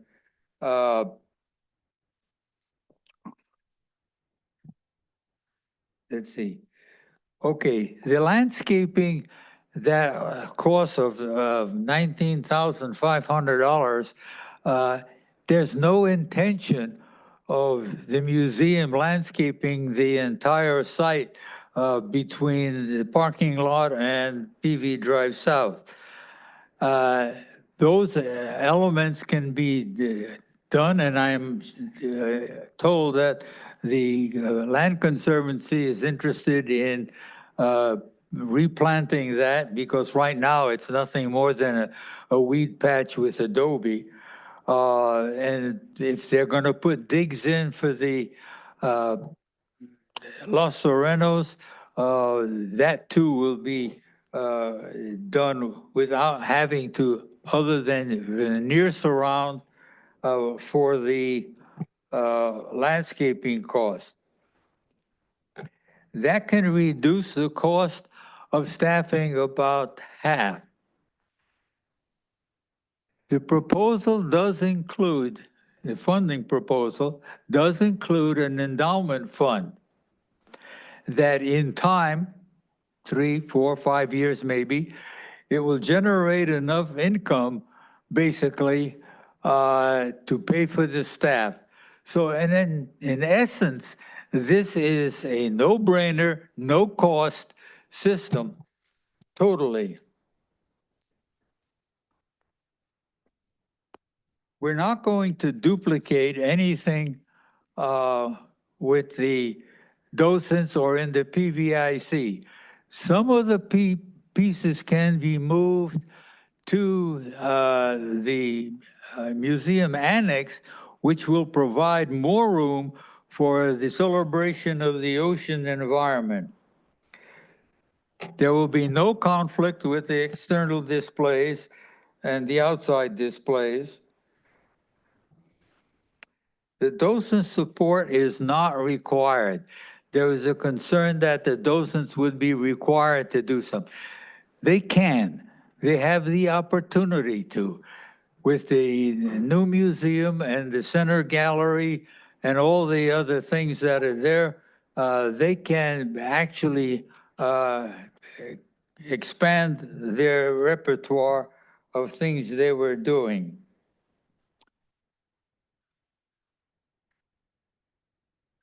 Okay, when we do the building, obviously that is what you see there is only a concept. Don't get to think that that's cast in bronze or anything. It's just balsa wood. But we will work with the city staff, the Recreation Parks Department, Planning Department, Public Works to put together a plan that is compatible for the purpose that it's designed for. There was a concern about the EIR. The Annenberg did a fantastic, extremely detailed EIR.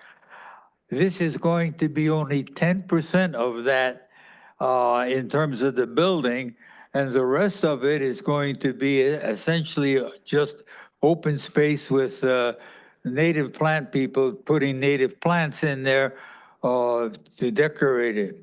I think, in my opinion, that a mitigated negative deck would be possible and avoid the lengthy and expensive EIR. There is no lead, no view obstruction. It's all east.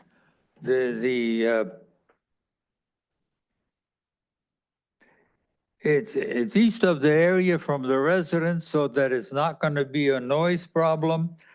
There will be no gas required, just electricity, because the proposal is to use heat pumps, dual heat pumps, so you got backup capability.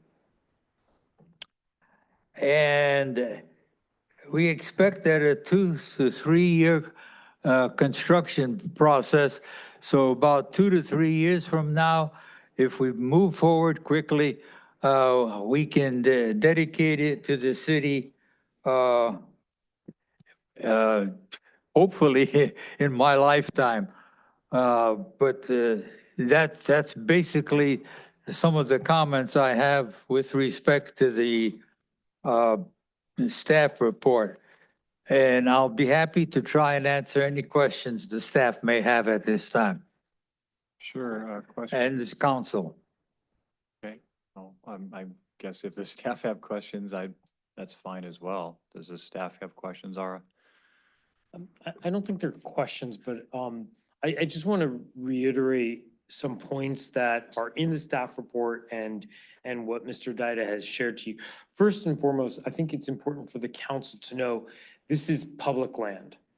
And so the council ultimately, the city owns this land, so the council has to authorize any moving forward on this. And you want to make sure that the public is fully aware of that. The other thing is, and it's called out in the staff report, is this property isn't owned by the city without some encumbrances. And so the first thing that we have to be mindful of with any development is the location, which I think in the staff report, what we've indicated is Mr. Dida has said the location hasn't been identified yet, and he's flexible on that. But we have to be mindful that there was lead, there was remediation work, there's actually deed restrictions over the property that prohibit the city to dig more than 1 foot in certain areas without going through the DTSC review. So we'd have to probably reach out to the Department of Toxicity and Substance Control to let them know that this is something and to get their input so that we can finalize a location. There's also the National Park Service has a program of utilization over this property, which restricts how the property can be used. It's primarily for passive recreation. We should run this by the National Park Service to see if they are okay with it. This is going to be funded by a donor. The donor is anonymous, but ultimately the city has to take ownership of this. So we probably need to understand some of the parameters and the provisions of ownership, taking ownership of this property and how that gets transferred over. It's almost like a public-private partnership. In addition to that, there are the planning entitlements that we would have to go through. The process would be submitted to, once a location's been identified and the council has blessed this, then construction drawings need to be made. They'll be submitted to the planning department. There are planning applications that have to accompany this. The planning commission, as you recall with Ladera Linda, we did a code amendment. Planning commission automatically serves in an advisor role for any conditional use permits. So they would have public hearings, make recommendations to council, but we'd also have to, and Mr. Dida touched on the CEQA part of it. In the past, we did do an EIR because when you do the initial study, if you see any potentially significant and unavoidable impacts, you'd have to do an EIR. But this is a scaled down project where perhaps a mitigated negative declaration could be done, but we'd have to do an initial study first. So these are just some things that that the council needs to consider. Right now, the report is a receive and file report. However, there are alternatives, and so the council, when you look at the alternatives, there's take other action. So the council could decide what you want to do this evening, and perhaps what you may want us to do is reach out to some of these other agencies that have some jurisdiction over the property and get their input so that we can find out where the ideal location is and to come back and have a public hearing on this to decide. It's ultimately, I know Mr. Dida wants to move on this and get some direction from the council this evening. Okay. May I respond to the city manager's statements? Everything he says, we will comply with, planning commission and everything. The one concern that I have is that there is a very large emphasis on the program of utilization. I got news for you. We don't meet the program of utilization with the current PVIC. We hold parties, we hold community events. We actually have held council member what I'm looking for. We had forums for council elections. I don't see where this is going to be any kind of a problem at all. It to be just a museum that you walk into, you see it, you enjoy it, you get educated by it, and then you leave. That, to my mind, is a no-brainer from a program of utilization. Okay, and I mean, I guess just because public hearings are usually a little different format, I just want to make sure we're following a protocol where it's just questions and answers and not becomes a big discussion in regards to taking an action. Really, tonight, we're being asked to receive and file the status, and we're not necessarily being asked to take an action. So, and of course, providing the city staff some feedback in regards to our opinion in regards to the merits of this project. So I just want to be clear, and I guess if we could just keep it to Q&A at this point, that would be best. Councilmember Ferraro. Okay, I had one question. Ara, when you said that if you dig 1 foot or more, you have to do what? We have to consult with the Department of Toxic and Substance Control. Okay, but I'm sorry, I didn't hear you. We'd have to consult with the Department of Toxic and Substance Control. But I thought that he said there wouldn't be any digging up, that it was going to be a surface. Ultimately, there will be grading, because even though it's on the surface, it's a slope, and you're gonna have to do some grading to prepare the site for a structure. And even if it's a slab on grade, you're gonna be putting in some utilities and infrastructure. So you will be digging more than 1 foot. I think the point that Mr. Dida, which, by the way, this is not a public hearing item, it's a regular business, and Mr. Dida he's speaking as that's why it wasn't timed, because he's speaking as a extension of staff. Oh, I get that. I guess my point was this is a good time for Q&A, but not necessarily a full discussion or argument. I don't want to get into that. I want it to be more for everyone here to understand what's being proposed, and we make sure we ask the right questions so that we're knowledgeable and can make good decisions. So that's all in terms of format. I just didn't want it to become Got it, understood, yeah. So what the original project that was presented to the council about 1.5 years, 2 years ago was notched into the ground and was more subterranean. This is not subterranean anymore. It's being built on the surface, but there will be some form of grading, not a substantial amount. The amount of grading will be far less than what the Annenberg did when they did theirs. This building is less than 10% of the Annenberg 51,000 square foot building. So in my opinion, at least, the EIR and all the mitigating measures there are published already.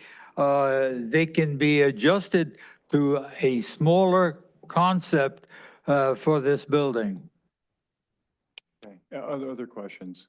Just one, is the location, I wasn't sure about looking at the map. Is it near the current PVIC? The area off to the Can we right? show the slides again? There was a, Next to the, I guess, showed gravel that lot. green area. Can you put the slide up which There you shows go. the That one right there. That's sort of the gravel lot Uh, in the back. corner. La Sereno's proposal? Okay, if you look at that, that green spot is not in the correct place. It should be closer to the, let's see if I can point to it. It should be closer to the lower parking lot and over to the west slightly to provide room, because where it is, what showed there is completely replacing the docents' work and the Los Serenos. That could be moved west about the same distance as the green spot, and then down towards the existing paved parking lot, with the new parking lot going laterally, and as shown in the docent proposal, to get access to the building. It's only it's two houses. It's just two houses, 5,000 square feet rather than 51. And I don't think anyone's necessarily arguing anything at this point. We just want to understand where it would be located, and I think you I described that. understand now. Yeah, very Thank good. you. Okay, other questions? Okay. Ken, thank you so much. Thank you. Well, any discussion, comments? I think if we could provide some feedback, that would be fantastic, or just at least everyone's thoughts, if you want to share. You want to start, Barbara? Oh, go ahead. Councilmember Ferraro, After please. you. I don't know whether this is the appropriate time to do this. And Well, it depends on what you say. no, I mean, the construction, not me speaking. Oh, they're so funny. We crack ourselves up. You do, you do. It's why we're all crackers, right? I like the idea, and I think that's a good place for it. I'm just not sure of the timing. And with the expenses that we have right now with the area that has movement. So those are my thoughts. Very good. Mayor Pro Tem, you were going to share some thoughts. You know, I first I have I think it's an adjacent question. Is there any discussion on Wayfair's relocation at this point? And I don't know if it has any implications in relationship to this discussion, but I just want to put that out there. Yeah, yes, we are having ongoing conversations with the board of directors, with Wayfair's Chapel. The idea for them right now is alternative locations being explored at Upper Point vicinity around the Kendida Civic Center and perhaps the Coast Guard where the bunker site is. So that's, in fact, we plan on bringing an item to the next meeting on that. Okay, but this particular site that's being discussed is not one of the ones. It's lower in terms of their options or alternative locations. It's probably third or fourth. I see. Okay, that's helpful to me. Yeah, and I do recall this discussion from a couple of years ago, and thank you to the former mayor, and it's good to see Ken with us. Yeah, I think some things have matured, so my general feedback is, I think my big concern personally back then was just, creating a new burden or a new operational cost structure for the city at the time, especially when it relates to, having to cover the staffing. And certainly given all the broader financial commitment or discussions we're trying to have right now and the planning we're going to need to go through in the beginning of the new council will need to go through at the beginning of the new year as it pertains to infrastructure particularly, I think makes that part of the discussion more sensitive. So I appreciate that based on Ken's report, that there are some new nuances here, like the idea of the endowment and the idea that that would somehow factor in. I appreciate also what the city manager said about, I think, future council is really going to have to thoughtfully consider what this all really means in terms of what the city would take on, since it would be ultimately the operator of it. But I applaud the efforts of Dana and Ken and everyone that's been involved in this. I think it's coming along. I do think it's, an exciting prospect. I know back when we discussed this 2 years ago, my other concern personally was, the discussion around, I might mischaracterize what it's called, but the docent sort of idea of the projects that they were going to have outdoors related to the trail network that's sort of in that same area. So my other thought or general comment would be, I think a future council can I would recommend that you step back and look at both together in some way, shape, or form, as opposed to separating the discussion. But, what would you want to do with that site? I think the beauty of that site is largely in the external environment. So, any building I think would need to be quaint as is being discussed. And then again, discussed in conjunction with the broader goals for that space so people can enjoy it. I think it's a wonderful location. I support the idea of celebrating our history. But I just think there's a lot of consideration that would still need to be vetted, thoughtfully to really give this a, full green light and move forward. Those are my thoughts at this time. Very good. Councilmember Sale, you have comments? Thank you, Mr. Mayor. This is, well, I just want to say thanks to Mr. Ken Dida for coming out here to present an idea to us, and especially with the museum. But I want to echo my colleagues' statements in regards to the timing as well as taking on a cost infrastructure, especially in a time where we're spending a lot of money on the land side. I think down the road, it could definitely be looked at again. But ideally, in terms of the historical documents and artifacts that we do have, I'd like to see that married into the Civic Center master plan and somehow incorporated into that system and that universe to reduce the footprint that a future project might take on. And eventually, I think that's something that we can definitely work into. I know this is going to be a standalone building, but my concern for that is that it doesn't take into consideration the external beauty that we have there. And like the Civic Center, that's been married into the terrain to have the least, biggest profile possible. But the biggest concern that I have in terms of a capital project that might provide, utility. When we engage as a city and as city council, I think we take into consideration the utility and the opinions of the people who live in the city. And one of the glaring things that I keep seeing that I want to bring up in the staff report is that 22 people showed up for the hosted public workshop, and then 50 emails were received, I guess, in addition to the workshop, but 40 were opposed to the project. And, for me, if we're going to take on basically $400,000, $500,000 worth of, a burden annually once we take over the project. I don't want to have that burden, especially if people don't want it. And, 22 people, as we'll compare it to 45,000 in the city. I like to see more of an outreach to see if our folks want it. And if they don't, I don't think it's a good use of our resources and our land, time, and treasure to be able to put up a structure like this. I know a lot of folks do want it. And there are people that want to see a historical museum come up and house the artifacts that we do have. But if we're going to take on a capital project, eventually own it, I'd rather have a lot of input from the public to to take on that debt, I guess, ultimately. Those are my comments, Mr. Mayor. Thank you very much. Thank you. The public discussion's over. I mean, I think it's best we just hear our comments, and then if we have additional questions, we'll have those, if that's okay. Councilmember Bradley.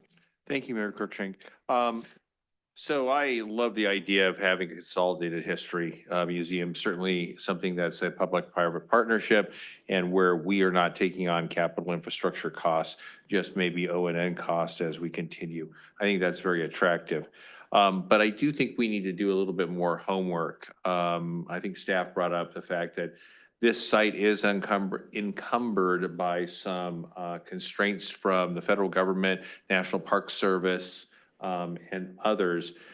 Before the council takes a position on whether we would want to have something built on this land, I'd like to direct staff to go off and work with the, I guess, lien holders, not probably the right term, but the original grantor. I mean, what's the term for that?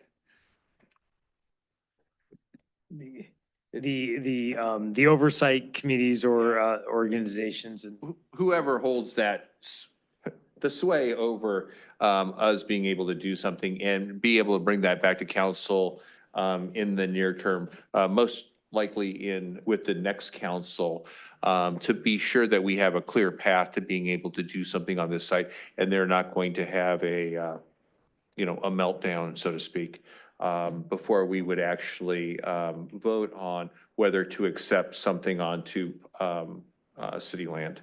But I think that would be the next step before we would do it. And then we'd have the council make a resolution that we would accept something like this onto that property. Thank you. And both Councilmember Bradley and I had an opportunity to go visit with Ken at his home, and he was gracious enough to show the plans. And I've said this before. I mean, I'm personally a huge fan of museums, although I don't say that everyone is. And so regardless of someone buying it or spending the money to put this up or not, it's still going to become something that the city's going to have a recurring annual cost. So I guess for me, I think there's a lot of steps ahead of this, and I think what's presented is a great vision. I think it's important that we celebrate our history, and I think there's a lot of history on the peninsula. I know that the library district put forth this whole thing that gave us all the history from the founding of the first cities and to us being founded. And I think that was very well received, and I think that there should be a place for that. And I also like the idea of having places where people can come and discuss those ideas and talk about history and share that. I think it's important. But, bless you. But I think there's a lot of steps. I see our Civic Center Advisory Committee being a part of that step. I see them as being a resource to get more feedback in terms of this location. It seems like this location is the only location that we're being asked to look at. Which maybe at the end of the day, that's the right location. But in the staff report, it talks about how Malaga Cove is where the original museum was, and then they did their upgrades, and then it was no longer used.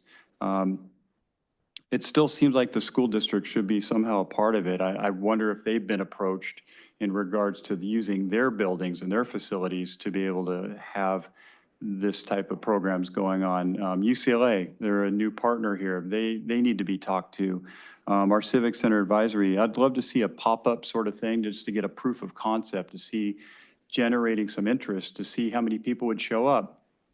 Hey, we're gonna have these amazing artifacts for the month of November. Come out to the, Point Vicente and check it out and just see how many people show up and see the type of interest. I think those are the type of people you're going to get, because there was a public hearing and then there was 50 emails. And in the public hearing, there were 22 people that all loved it. And then there were 50 emails and 40 people didn't like it. And the things that the people said in those emails was all about the open space. Like they were worried that the open space was being taken away. I don't know if that's true or not true. There's a lot of open space out there. I think Ken's done a great job of designing the building and showing how it can blend in with what's there. And I think an architect, a good architect can make that work, but is this location the right location? Because this is something that's going to be around for decades. So it needs to be done right. This council is not going to decide on it tonight. I think we're just providing feedback and moving it forward. I want this to move forward, but I think there's a lot of steps to go, always like government, there's always a lot of steps. I mean, I look at even things like we're looking for potential uses of reusing the existing city hall once the new city hall goes in. Maybe that's the location for it. And so there's a lot of potential opportunities, I think. And so this is kind of the step to move us forward. I'd like it to move forward. I'd love to see this be successful. I know that everything Ken does for the city is typically very successful. So I'm sure if he's spearheading it, it'll do well. But we as a council need to go through the necessary steps to get community input and to make sure that, all of our I's are dotted and T's are crossed and all that good stuff. So I think that provided enough input. Is there any other further comment from my colleagues? Mr. Mayor, may I have a moment to respond to some of the issues raised? That's typically not the protocol, but because you're one of our city founders, I will give you that. But let's please not make it argumentative. Let's just provide some additional Very feedback. briefly. Yeah. I don't know that you heard it, but between the substation for the photovoltaic system and an endowment, the cost to the city from the future will be zero because it's going to be covered by the interest and from a significant endowment, number one. Number two, as far as being something capable of being on that property, I got news for you. The Sunset Room does not meet any of the qualifications, and yet it was done. It's a marvelous idea. It's working very, very well. This is going to be educational, quiet, and it's not going to have anything that would be other than educational and passive. So I don't know why this council has a problem. Thank you. And I would reiterate, I don't think this council does have a problem. I think we are asked to provide feedback tonight. I think, as you know, being a long-term council member, that we have a process we need to go through. And I think we're just making sure that all of that's done properly. So we very much appreciate you bringing that to us. Is there a motion?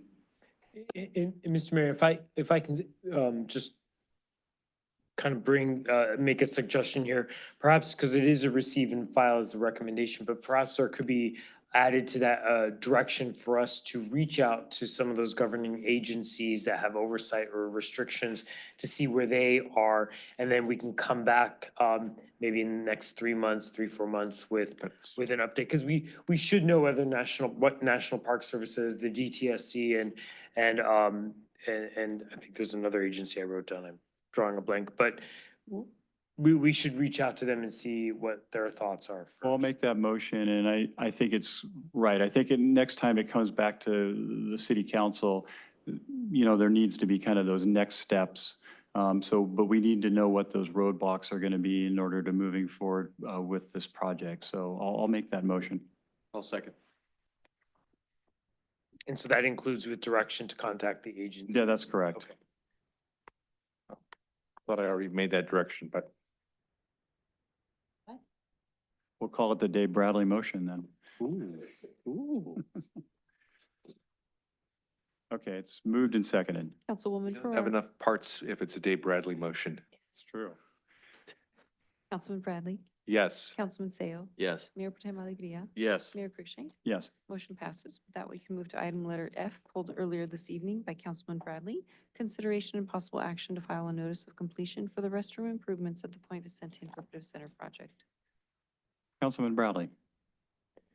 Yes, so a couple comments on the item F, the PVIC bathrooms. First of all, I'd like to compliment staff. I wanted to pull it just to compliment staff on what a great job they did. The pictures are amazing of what has transpired. I do have one question though. In figure 4, I'm not sure that that's correctly labeled. You pulled it for that. Unless, Dan, we're doing something different in women's restrooms these days than I'm normally. So, Yeah. What? I am. Councilmember, I think your familiarity is because it looks much like a men's restroom. It does. And actually, that was not Dan that put that together. That was Public Works. Oh. It does appear to be an error. We will revisit. Okay. Dan is innocent on this one?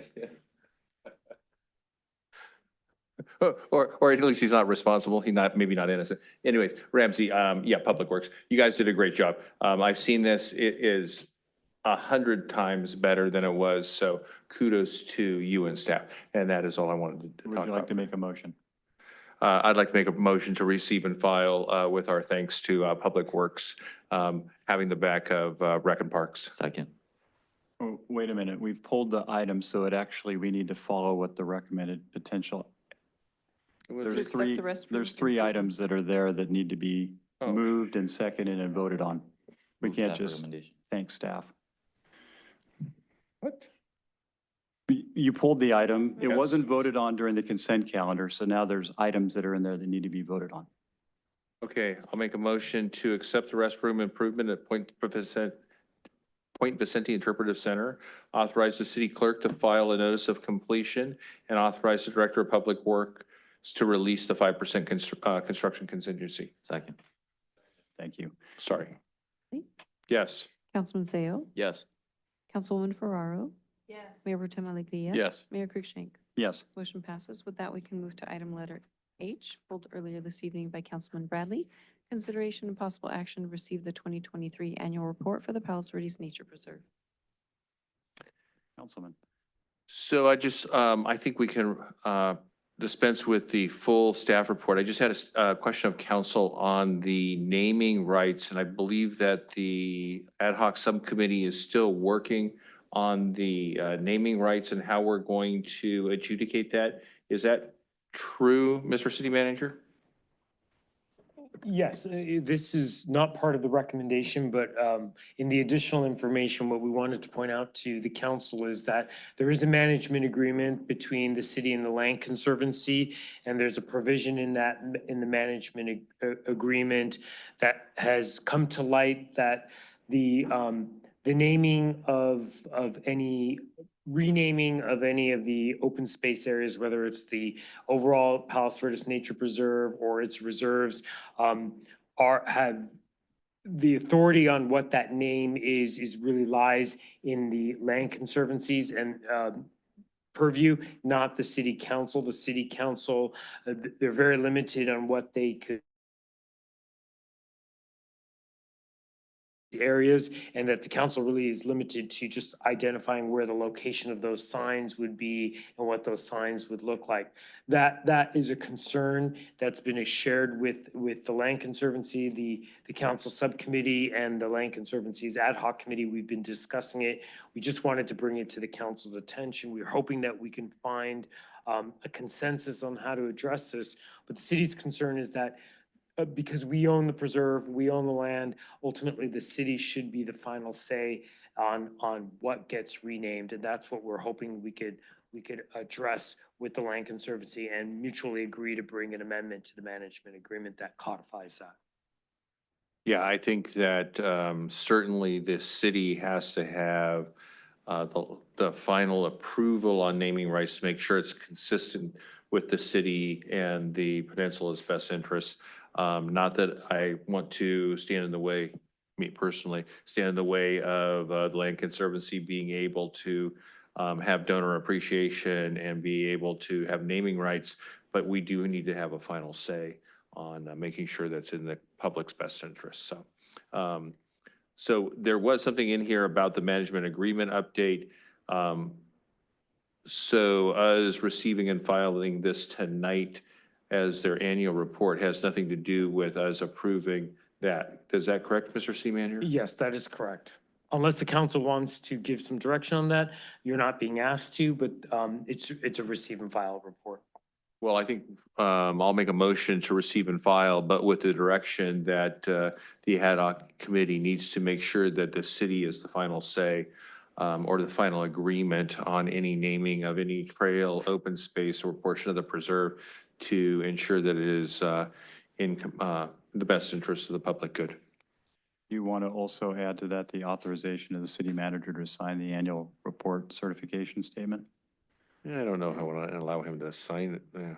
Yeah, well, yes. Okay, very good. So it's moved. Is there a second? Second. Second. Okay, moved and seconded by Councilmember Seah. Roll call. Yes. Councilman Sale, Yes. Councilwoman Ferraro, Yes. Mayor Pro Tem Alegria, Yes. Mayor Cruikshank. Yes. Motion passes. With that, we can move to our future agenda items. Future agendas. Anyone have future agenda items? Eric, you and I should add some stuff. I was thinking, I have a list of 10 here. And very good. If the election certification gets delayed, we may have you guys an extra week. You know what's interesting is that before we were on the council, previous councils voted between either 3 years or 5 years for the term that we were going to get, and they voted on 3 years. So in theory, we would have 2 more years, but we don't. So. There you go. Anyone over here, future agenda items? I do not, Mr. Mayor. Okay, Thank very good. Next item. City Council oral reports. Councilmember Sally, would you like to start? Thank you, Mr. Mayor. I'll be brief, run through these really quick. Councilmember Bradley and I attended the Palos Verdes Transit Authority meeting to discuss the Transit Authority and its budget. We actually acquired three new buses, brand new ones. One of them we used on the tour for the land side to show the elected officials brand spanking new. I think we spent around $500,000. So it's good. The second part is all of us attended the town hall to announce the $42 million buyback program for our neighbors. We finally have showers and laundry for folks at Ladera Linda. I just want to shout out to Dan over there. He did a lot of the work to get that facility up and running, so that specific resource is now available to our the individuals that are affected by the landslide. I believe it was on Sunday. I attended the Peninsula Public Safety Expo. They did a fantastic job displaying and giving out information to the public in regards to what we do on the peninsula at time of emergencies and whatnot. And they, I believe the Sheriff's Department also did active shooter training in the gym as well. Next one is I spoke with some SE leadership to kind of get a clear picture on when electricity be turned on, but they keep on pitching. The biggest thing they keep pitching is consistency and stability for a given period of time. And I think it's gone from months to weeks now. I know the subcommittee's talking to them all the time, but I just happened to run into a couple of them, so I bent their ear a little bit to try to light a fire behind them so that they can turn the electricity on once we stabilize the land further. Also next week, I'll be flying to DC to try to lobby our folks to try to get money. I've been speaking with Aura and Councilman Bradley in terms of how to do it and who to talk to. The county, I believe the county also has county lobbyists in DC, so we're trying to get help from Ted Liu's office as well as Supervisor Han's office, try to figure out who we need to talk to in terms of appropriators to get the money that we requested. And then I believe after our last city council meeting, we all of us went to the legislative forum and heard our elected officials from our area give us updates on the matters that are happening in this country, in the state, as well as locally. And lastly, I attended the first Youth Advisory Committee meeting with the new the students that are on that committee, and they're very professional. I have a lot of trust and faith that they're going to give us meaningful input, and they already gave input in regards to the e-bikes and scooters and what they felt was the right direction. So I have a lot of confidence that they're going to make us proud. Thank you, Mr. Mayor. Thank you, Councilmember. Councilmember Bradley. Yeah, I think I'm going to have about 12 minutes worth of topics, just so we get out of here You can at still pull items from the 9:36. consent calendar if you like. No, one big item that my colleague, Councilman Seo, forgot to mention, we had the pleasure of touring Senator-elect now, I think, Adam Schiff, as well as Assemblymember Al Marsucci and Senator Ben Allen through the landslide, as well as Ted Lieu. We had done that previously over the last 18 to 24 months, though it was the first time we got everyone together. We also did a tour of Rolling Hills. I think when we got to the Seaview neighborhood and to the Portuguese Bend Community Association, as well as the Beach Club area, all of our fellow electeds were dumbfounded in the amount of movement.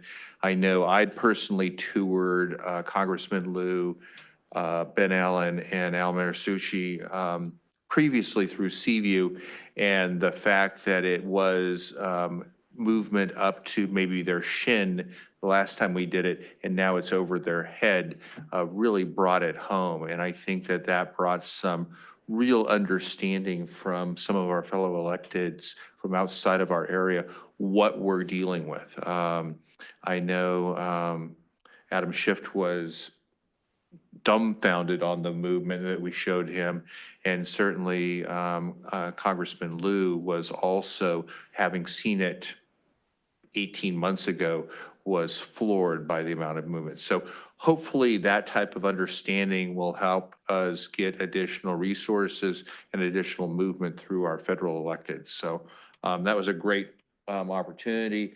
Councilman Seo did a great job helping explain some of the stuff, as we also had a couple of the council people from the city of Rolling Hills in tow as we toured their city as well. So that was just a great opportunity, as well as the other things that Councilman Seo talked about. I also participated in. That's all. Thank you. Councilmember Ferraro. I think you've covered everything. Okay. Mayor Pro Tem. I'll be brief. I just want to acknowledge the mayor and I participated in the pastoral dinner on the 27th. So big thanks to the Land Conservancy. That's always a special event. It's been several years since I had a chance to go. So I really did enjoy. I know that you didn't get to make it, Councilman, so we missed you there. Other than that, obviously been very busy with campaign for the school district myself. And I just want to acknowledge, as a final comment, of course, all those that participated in the democratic process. And of course, yesterday was election day. Winners or those that did not have a chance to win a seat at any level of government. I just want to voice appreciation and courage for everyone's participation. It is that exercise itself that makes us unique and special as a society. So a big thank you to all locals and at all levels of government for participating. Thank you. I couldn't have said it better. Well done, and congratulations on your school board victory. Thank you. We'll miss you. I think most of the things I attended, the only thing I did attend that others didn't is the South Bay Association of Chamber of Commerce had me come speak at their board meeting yesterday. Had an opportunity to present what's going on in the landslide with the group there. I spoke before Senator Bradford. I think he's term limited out, so always an honor to speak when he's there as well. But I think that it's good that the Chamber of Commerce know what's going on. They wanted to know from a business perspective what was happening, and I told them a lot about the challenges, and of course gave a big thank you to our city staff and all the work that you guys do. So with that, looks like we're at 9:25. We'll call for adjournment.